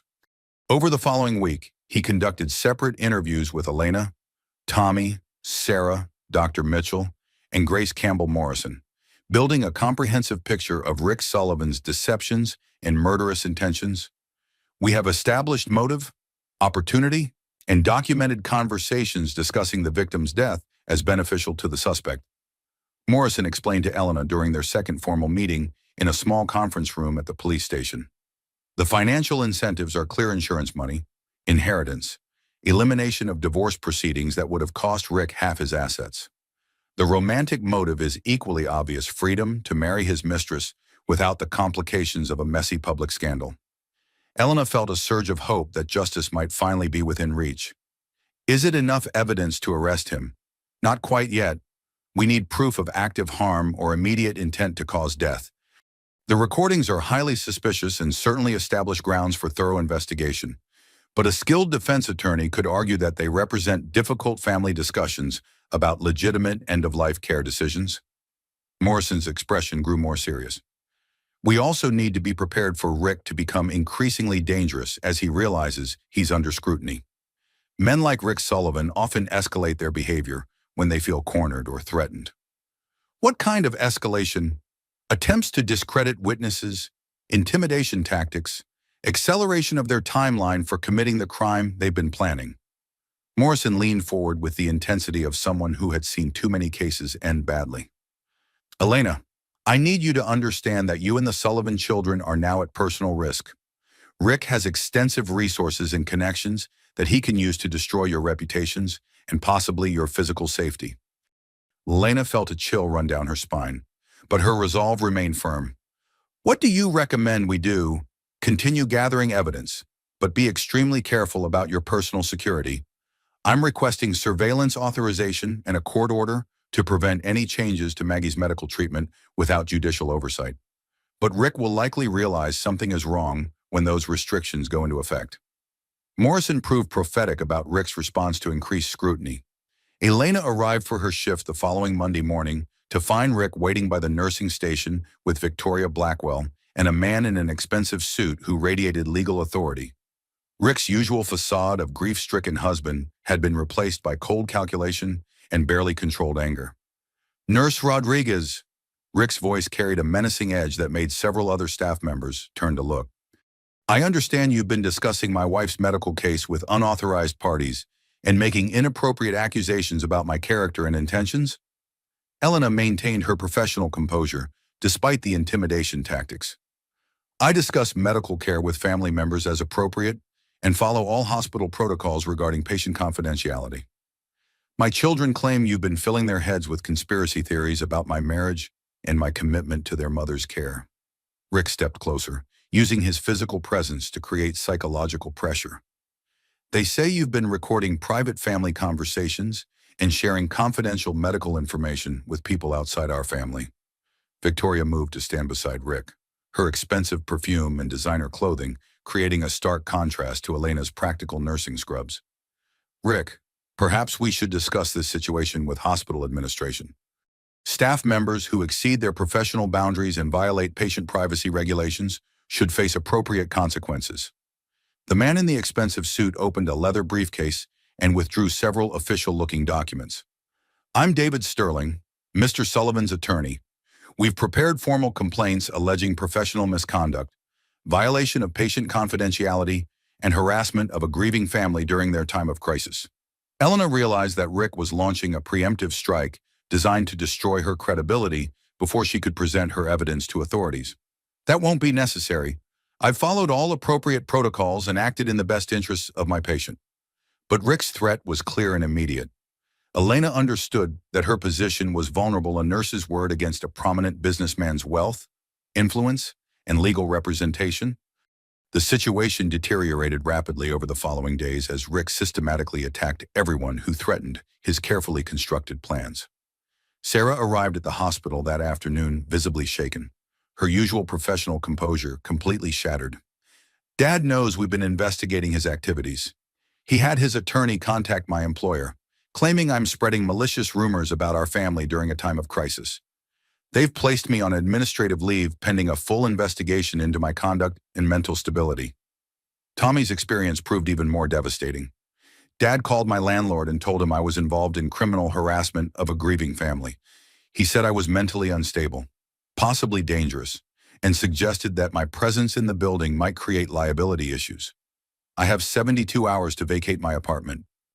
Elena watched these two young adults as Rick used his wealth and connections like weapons, systematically dismantling their lives to punish them for threatening his murderous schemes. "He's also frozen all the family financial accounts," Sarah continued, tears streaming down her cheeks. "Claims it's necessary to prevent me from misusing family resources during my alleged mental health crisis. I can't access money for rent, groceries, or legal representation." Tommy's artistic income provided no defense against Rick's systematic assault on his livelihood.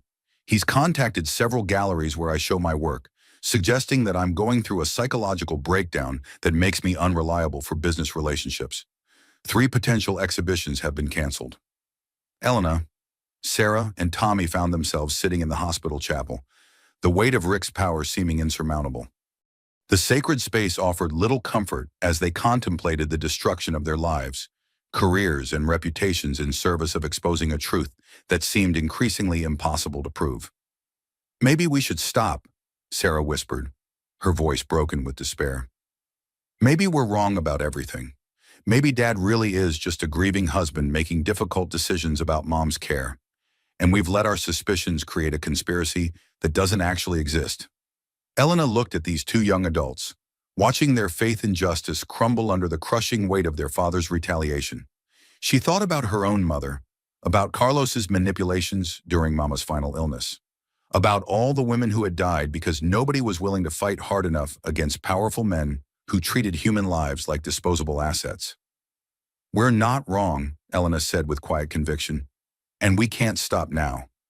Your mother is counting on us, even though she can't speak for herself or ask us to keep fighting." Elena made a decision that would either save Maggie's life or result in the complete destruction of her own future. The plan was dangerous, possibly illegal, but it represented their only chance to catch Rick in an act that could not be dismissed or explained away. Tomorrow night, Rick will be forced to make his move, Elena explained to Tommy and Sarah. Detective Morrison's court order restricting medical decision-making goes into effect Monday morning.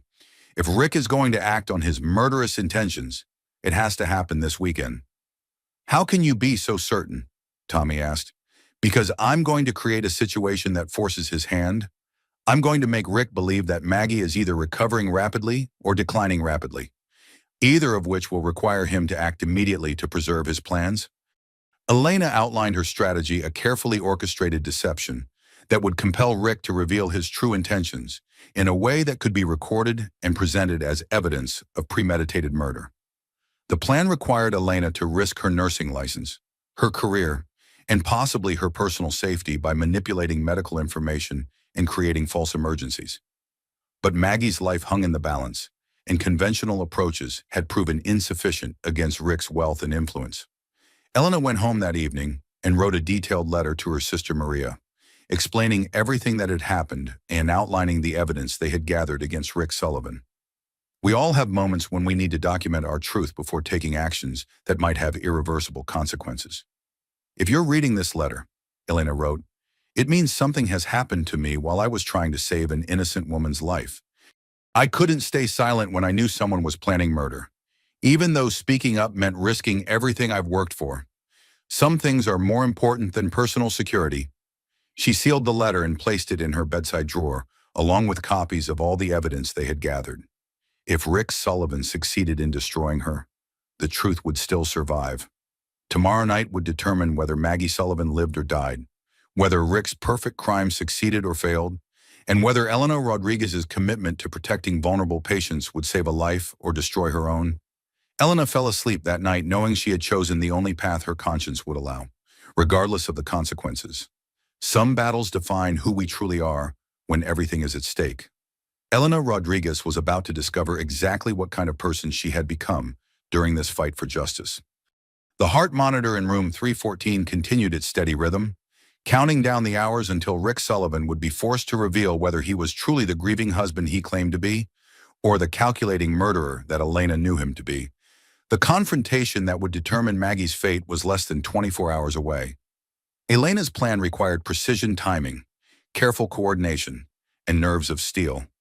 She had spent the previous evening rehearsing every detail with Tommy and Sarah, anticipating Rick's likely responses and preparing for multiple contingencies. The success of their operation depended on Rick believing that he was facing a genuine medical crisis that demanded immediate action. Saturday evening at 7:23 p.m. Elena called Rick at home using the pretext of an urgent change in Maggie's condition. Mr. Sullivan, this is Elena Rodriguez from Mercy General. I'm calling about your wife. There's been a significant development in her condition, and you need to come to the hospital immediately. Rick's voice sharpened with interest rather than concern, exactly as Elena had predicted. What kind of development has her condition deteriorated? Elena chose her words carefully, creating maximum ambiguity to force Rick into revealing his true preferences. I can't discuss the specific details over the phone due to patient confidentiality regulations. Dr. Mitchell is here reviewing the latest test results and wants to speak with you in person about treatment options moving forward. Elena knew Rick would bring Victoria to the hospital. He had become emotionally dependent on her presence during stressful situations. And more importantly, he would want Victoria present for what he might perceive as the final phase of his plan to eliminate his inconvenient wife. Detective Morrison was positioned in an unmarked vehicle in the hospital parking garage with sophisticated recording equipment that could capture conversations from significant distances. Tommy and Sarah had stationed themselves in the family waiting area, ready to serve as witnesses to whatever transpired. Dr. Mitchell had agreed to participate in Elena's deception, though his discomfort with the ethical implications was obvious. Elena had concealed recording devices in 3 strategic locations: Maggie's room, the family conference room, and the corridor outside the intensive care unit. Every word of Rick's response to the fabricated crisis would be documented with perfect clarity. Rick arrived at 9:18 p.m. with Victoria, both dressed in expensive casual clothing that suggested they had been interrupted during a romantic dinner. Elena immediately noticed Victoria's jewelry, a pearl necklace and matching earrings that had belonged to Maggie. another small cruelty in Rick's systematic erasure of his wife's identity and presence. "Where's Dr. Mitchell?" Rick demanded, his impatience barely controlled. "What exactly has happened with Maggie's condition?" "He's reviewing the latest brain scans and consultation reports. He should be available shortly." Elena led them toward Maggie's room with studied professional calm. "Would you like some privacy with your wife while we wait for the doctor?" Rick nodded curtly, but Victoria remained close beside him. Elena retreated to the nursing station, monitoring the situation through the glass walls of room 314 while maintaining the pretense of routine patient care activities. Through the transparent barrier, Elena watched Rick approach Maggie's bedside, with Victoria hovering nearby. His body language was tense, calculating, completely lacking the emotional responses of a husband confronted with his wife's medical crisis. Victoria examined her manicured nails with obvious boredom. "She looks exactly the same to me." "Rick, are you sure there's actually been any change in her condition?" Rick studied the monitors surrounding Maggie's bed with the analytical attention of someone evaluating a business investment rather than the medical status of his beloved wife. "The vital sign readings appear stable. Heart rate, blood pressure, oxygen saturation, all within normal parameters." Elena's carefully constructed trap was working perfectly. Rick's response to his wife's supposed medical emergency revealed his complete lack of genuine concern for her welfare or recovery. His priority was assessing whether this development would accelerate or complicate his murderous timeline. Dr. Mitchell entered the room with the perfect combination of professional gravity and personal reluctance that sold the deception completely. "Rick, Victoria, thank you for coming so quickly despite the late hour. What's this emergency situation my nurse mentioned?" Rick's proprietary language was revealing "my nurse," as if Elena's professional loyalties belonged to him rather than to her patient. Dr. Mitchell had rehearsed his performance carefully. "I wanted to discuss Maggie's prognosis with you privately. The latest neurological consultations and brain imaging studies suggest some possible developments in her condition." Elena positioned herself where she could observe Rick's facial expressions as Dr. Mitchell delivered information that would force him to reveal his true priorities.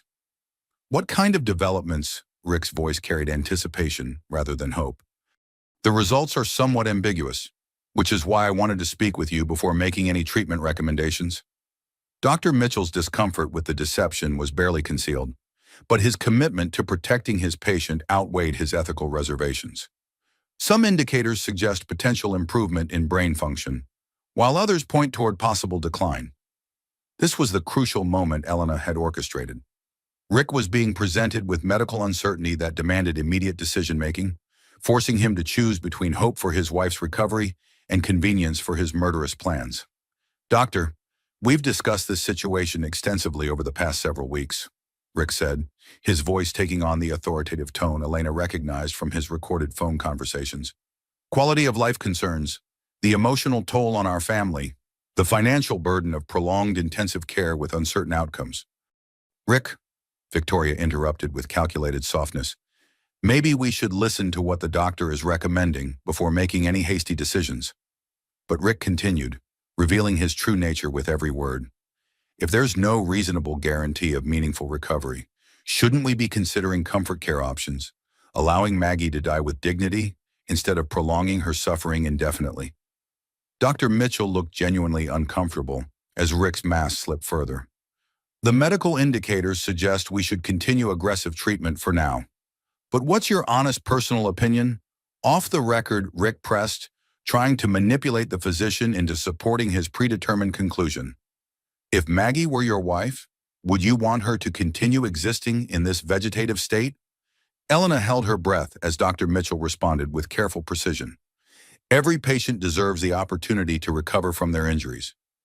Rick's frustration became increasingly visible as Dr. Mitchell refused to provide the medical justification Rick needed for his murderous decision. "Doctor, I'm asking for realistic guidance based on your professional experience. My wife was an active, vibrant woman who valued independence and dignity above everything else. This prolonged unconsciousness isn't living by any meaningful definition." Elena heard the cold calculation behind Rick's words.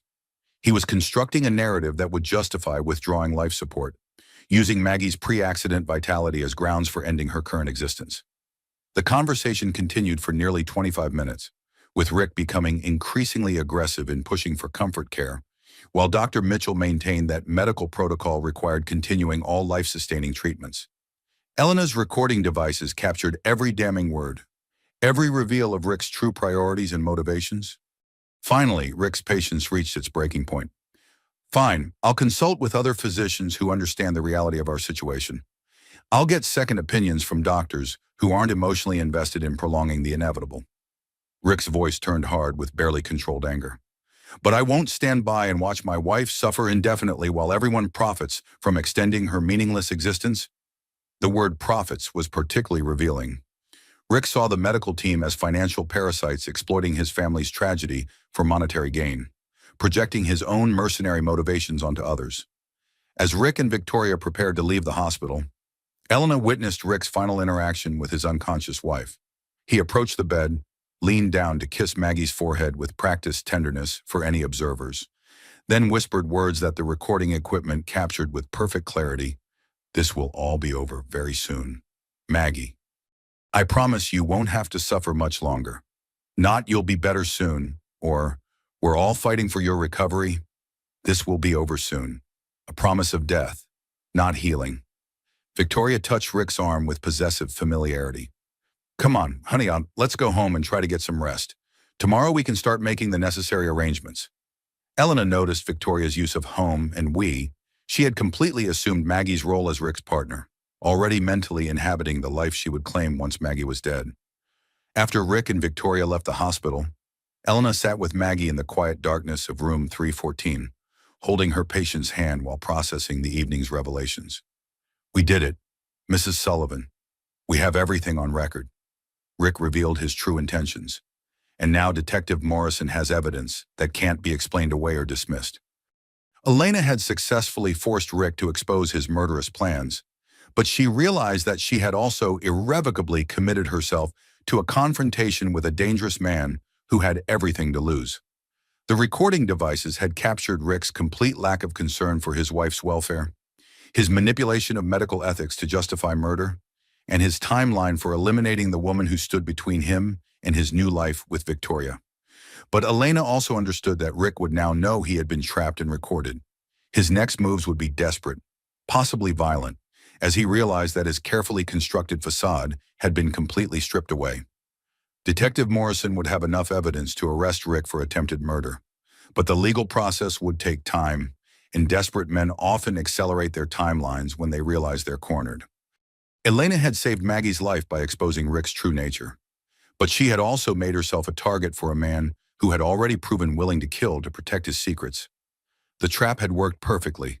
Now Elena had to survive the consequences of her success.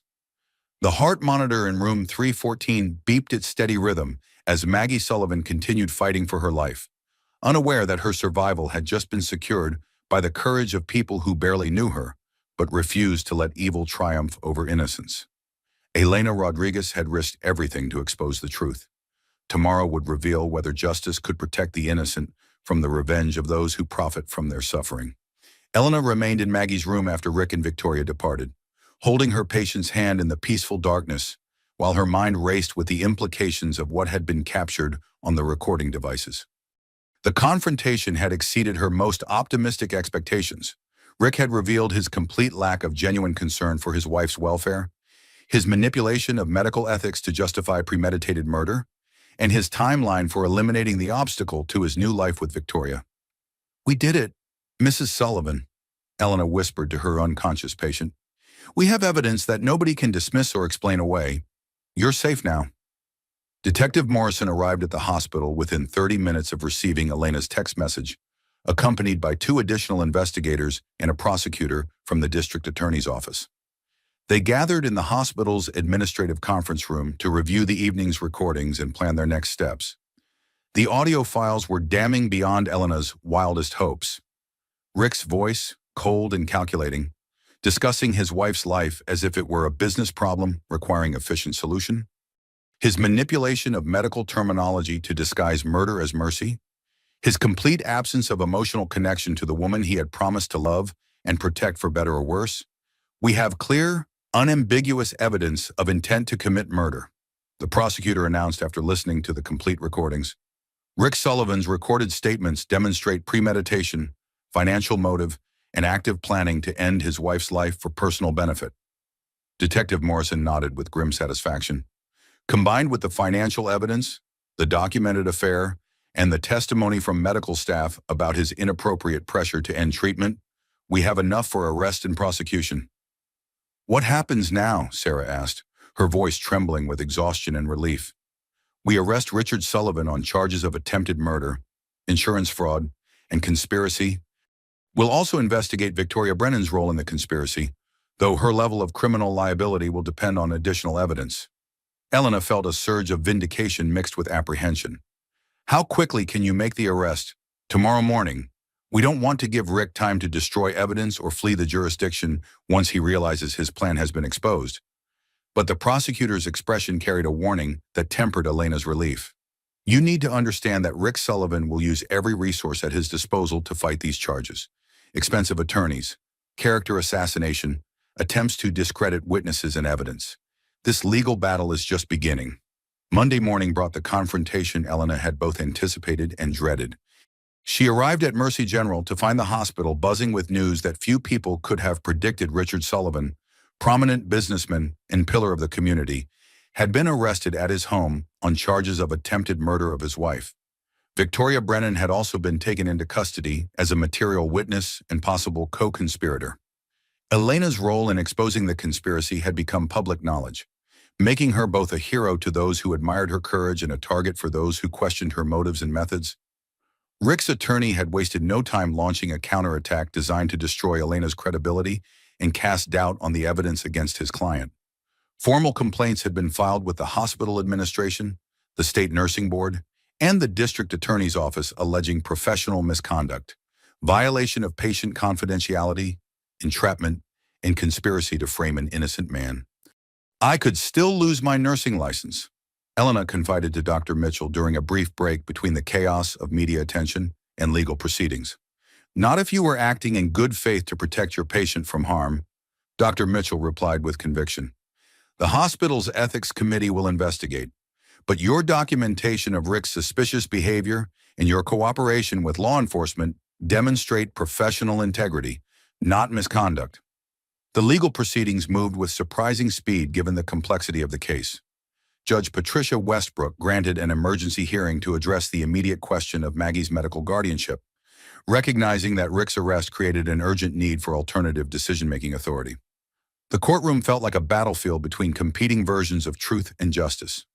Rick's high-powered legal team presented him as a devoted husband, victimized by a conspiracy of disgruntled hospital staff and mentally unstable children who had misinterpreted normal end-of-life discussions as evidence of murder. Elena testified first, presenting the recordings and explaining her observations of Rick's behavior over the weeks leading up to his arrest. Despite aggressive cross-examination designed to portray her as an attention-seeking employee who had violated professional ethics, Elena's testimony remained steady and credible. Dr. Mitchell's testimony proved crucial in establishing the medical context for Rick's crimes. He explained Maggie's actual condition, the genuine potential for recovery that Rick had been trying to prevent, and the inappropriate pressure Rick had applied to justify ending treatment despite positive medical indicators. Tommy and Sarah provided devastating testimony about their father's behavior, his systematic deception regarding the affair with Victoria, and his financial motivations for wanting their mother dead. The fact that his own children were testifying against him carried enormous weight with the judge and jury, but the most powerful moment in the proceedings came when Grace Campbell Morrison took the witness stand. Maggie called me on the night before her accident, Grace testified with quiet strength.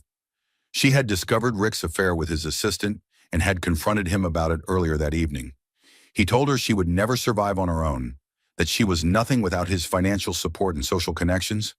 Grace's voice grew stronger as she continued. Maggie laughed at him. She said, "Watch me, Rick. Just watch me prove you wrong." What happened next?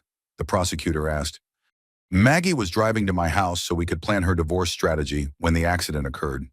She was finally ready to leave him and start over on her own terms. Grace looked directly at Rick, her gaze steady and unforgiving. She texted me at 9:47 p.m. saying, "He chose her. Now I'm choosing me."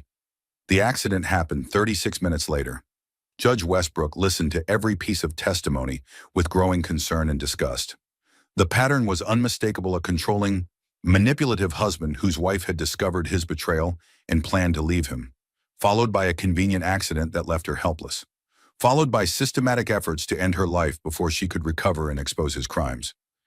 Given the overwhelming evidence of conflict of interest, criminal intent, and active conspiracy to harm the patient, Judge Westbrook ruled, "I am immediately removing Richard Sullivan as medical decision-maker for Margaret Sullivan. Guardianship is transferred jointly to her children, Thomas and Sarah Sullivan, with court oversight to ensure all decisions prioritize the patient's medical interests and recovery potential." Rick's face went ashen as he realized that his carefully constructed plan had not just failed, but had been completely exposed and documented for legal prosecution.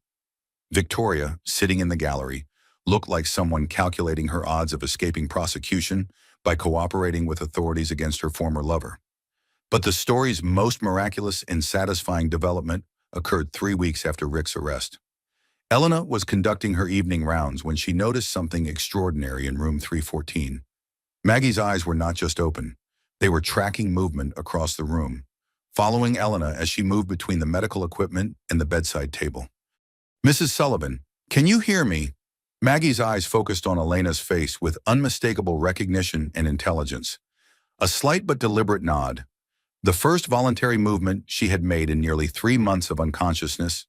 Elena's hands shook with emotion as she immediately called Tommy and Sarah.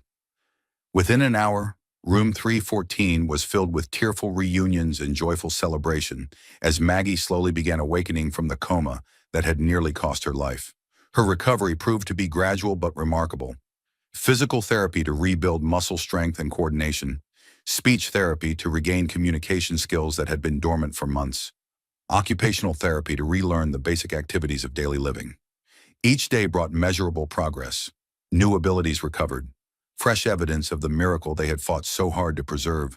But perhaps most importantly, Maggie's cognitive functions returned intact. Her memory of events leading up to the accident remained clear: Rick's affair, her decision to leave him, her determination to reclaim her independence and dignity. She remembered driving to Grace's house to plan her new life. She even remembered some conversations and sounds from her time in the coma, including Elena's voice reading to her and fighting for her survival. 6 months later, Elena visited Maggie in her new downtown apartment, a bright and cheerful space that reflected her recovery and newfound independence. The divorce had been finalized 4 months earlier, with Maggie receiving half of Rick's assets as well as full control of the interior design business she had built with Grace. Rick's construction empire had collapsed under the weight of criminal charges, legal expenses, and public scandal. The attempted murder prosecution, combined with revelations about his business practices and personal conduct, had destroyed his reputation and financial standing.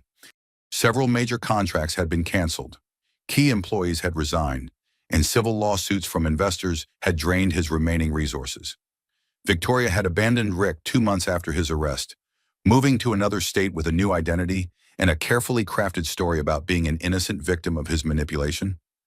Gold diggers, Elena reflected, always abandon sinking ships with remarkable speed and efficiency. The ultimate justice was poetic in its completeness. Rick had not just lost his wife, but everything he had valued more than her life: his wealth, his reputation, his freedom, his future, all sacrificed in pursuit of a perfect crime that had been exposed by the very woman he had tried to kill. Maggie moved with grace and confidence as she prepared tea for their visit, her recovery nearly complete except for some minor short-term memory issues that continued to improve with time. She had transformed from victim to survivor, from someone who had nearly been erased by her husband's greed into a woman who had literally fought death and emerged victorious. "Elena, I need you to understand something that might sound impossible," Maggie said as they settled into comfortable chairs by the window overlooking the city. "During the coma, I could hear almost everything that was happening around me. Your voice reading to me, talking to me, fighting for me when everyone else had given up hope." Elena's eyes filled with tears of gratitude and amazement. "You were fighting too, Mrs. Sullivan. I could see it in your brain scans, in the way you responded to stimulation, in your determination to survive." Rick thought he was so clever with his elaborate plan, Maggie continued, her green eyes sparkling with recovered life and hard-won wisdom. Get rid of the inconvenient wife, collect the insurance money, marry the young girlfriend, maintain his reputation as a respected businessman. He calculated every angle except one. What was that? Maggie smiled with the quiet confidence of someone who had faced death and chosen life. He didn't count on women looking out for each other. You, Grace, Sarah, even some of the other nurses who noticed his strange behavior. We all formed a network of protection around me without him realizing it. Elena drove home that evening with tears of joy streaming down her face, the kind of crying that happens when justice finally prevails after a long and difficult battle. Sometimes we shed tears not from sadness, but from the overwhelming relief of tension we didn't realize we had been carrying for months.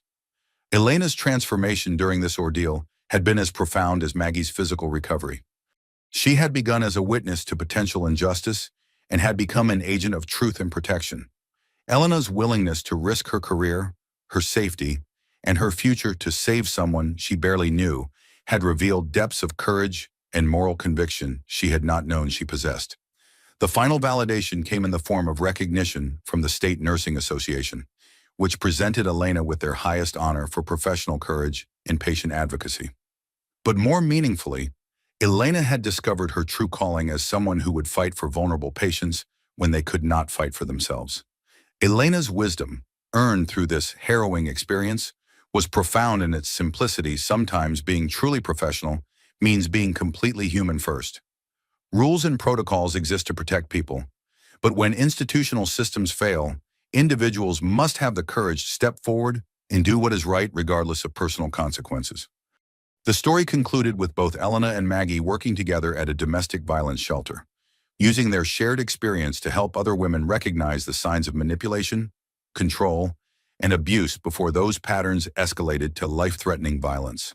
Elena continued her nursing career, but now with a specialization in patient advocacy and family crisis intervention. Maggie used her interior design skills to create safe, healing spaces for women escaping dangerous relationships. Their friendship, forged in the crucible of a life-and-death struggle against wealth and power, continued to thrive as they helped other women find the courage to choose themselves over relationships that threatened their survival and dignity. Elena's final moment of validation came in a quiet conversation with Maggie during one of their volunteer shifts at the shelter. I wasn't being paranoid that night when I heard Rick's phone call. Elena reflected. I wasn't overreacting or creating conspiracies from innocent conversations. I knew what I heard, and I trusted my instincts even when it meant risking everything I had worked for. You saved my life by refusing to be silenced, Maggie replied. You proved that sometimes the most important thing you can do is trust yourself when you know something is wrong, even if no one else believes you. The heart monitor that had once counted the fragile moments of Maggie's survival in room 314 was now silent, no longer needed. Maggie Sullivan had not just awakened from her coma, she had awakened to a new life of independence, dignity, and purpose. Elena Rodriguez had discovered that love makes us brave, and that sometimes love comes from the most unexpected places. A nurse who barely knew her patient but refused to let evil triumph over innocence. Rick Sullivan's perfect crime had been destroyed by the one thing he had never understood or valued: the strength of women who refuse to be silenced, who protect each other, and who choose truth over convenience even when the cost is enormous. The nurse had been recording. Because of her courage, a woman lived, justice prevailed, and the power of human decency triumphed over greed, manipulation, and murder. Some battles define who we truly are when everything is at stake. Elena Rodriguez had discovered that she was someone willing to risk everything to save a life, and that discovery had transformed her into exactly the kind of person the world needs: someone who listens to the vulnerable, speaks for the voiceless, and never stops fighting for what is right. Justice served, truth revealed, love victorious. The story ended not with revenge, but with redemption, not with destruction, but with healing. Not with silence, but with the powerful voice of someone who refused to let innocence be destroyed by evil. Elena Rodriguez had kept her promise to Maggie Sullivan. I won't let him hurt you. In keeping that promise, she had saved not just Maggie's life, but her own soul. and had proven that sometimes ordinary people are capable of extraordinary courage when love demands it. The recording had captured the truth. The truth had set them both free. Elena's courage saved a life, but stories like this need to be shared so others can recognize the warning signs. If this opened your eyes to how manipulation and control can hide behind wealth and respectability, hit that like button to help others find this story. Share your thoughts in the comments about what you would have done in Elena's position. Sometimes discussing these situations helps us all think more clearly about protecting the vulnerable. And if you believe in the power of ordinary people doing extraordinary things when it matters most, subscribe for more stories that prove justice can prevail even against overwhelming odds. Your engagement helps these important stories reach people who need to hear them.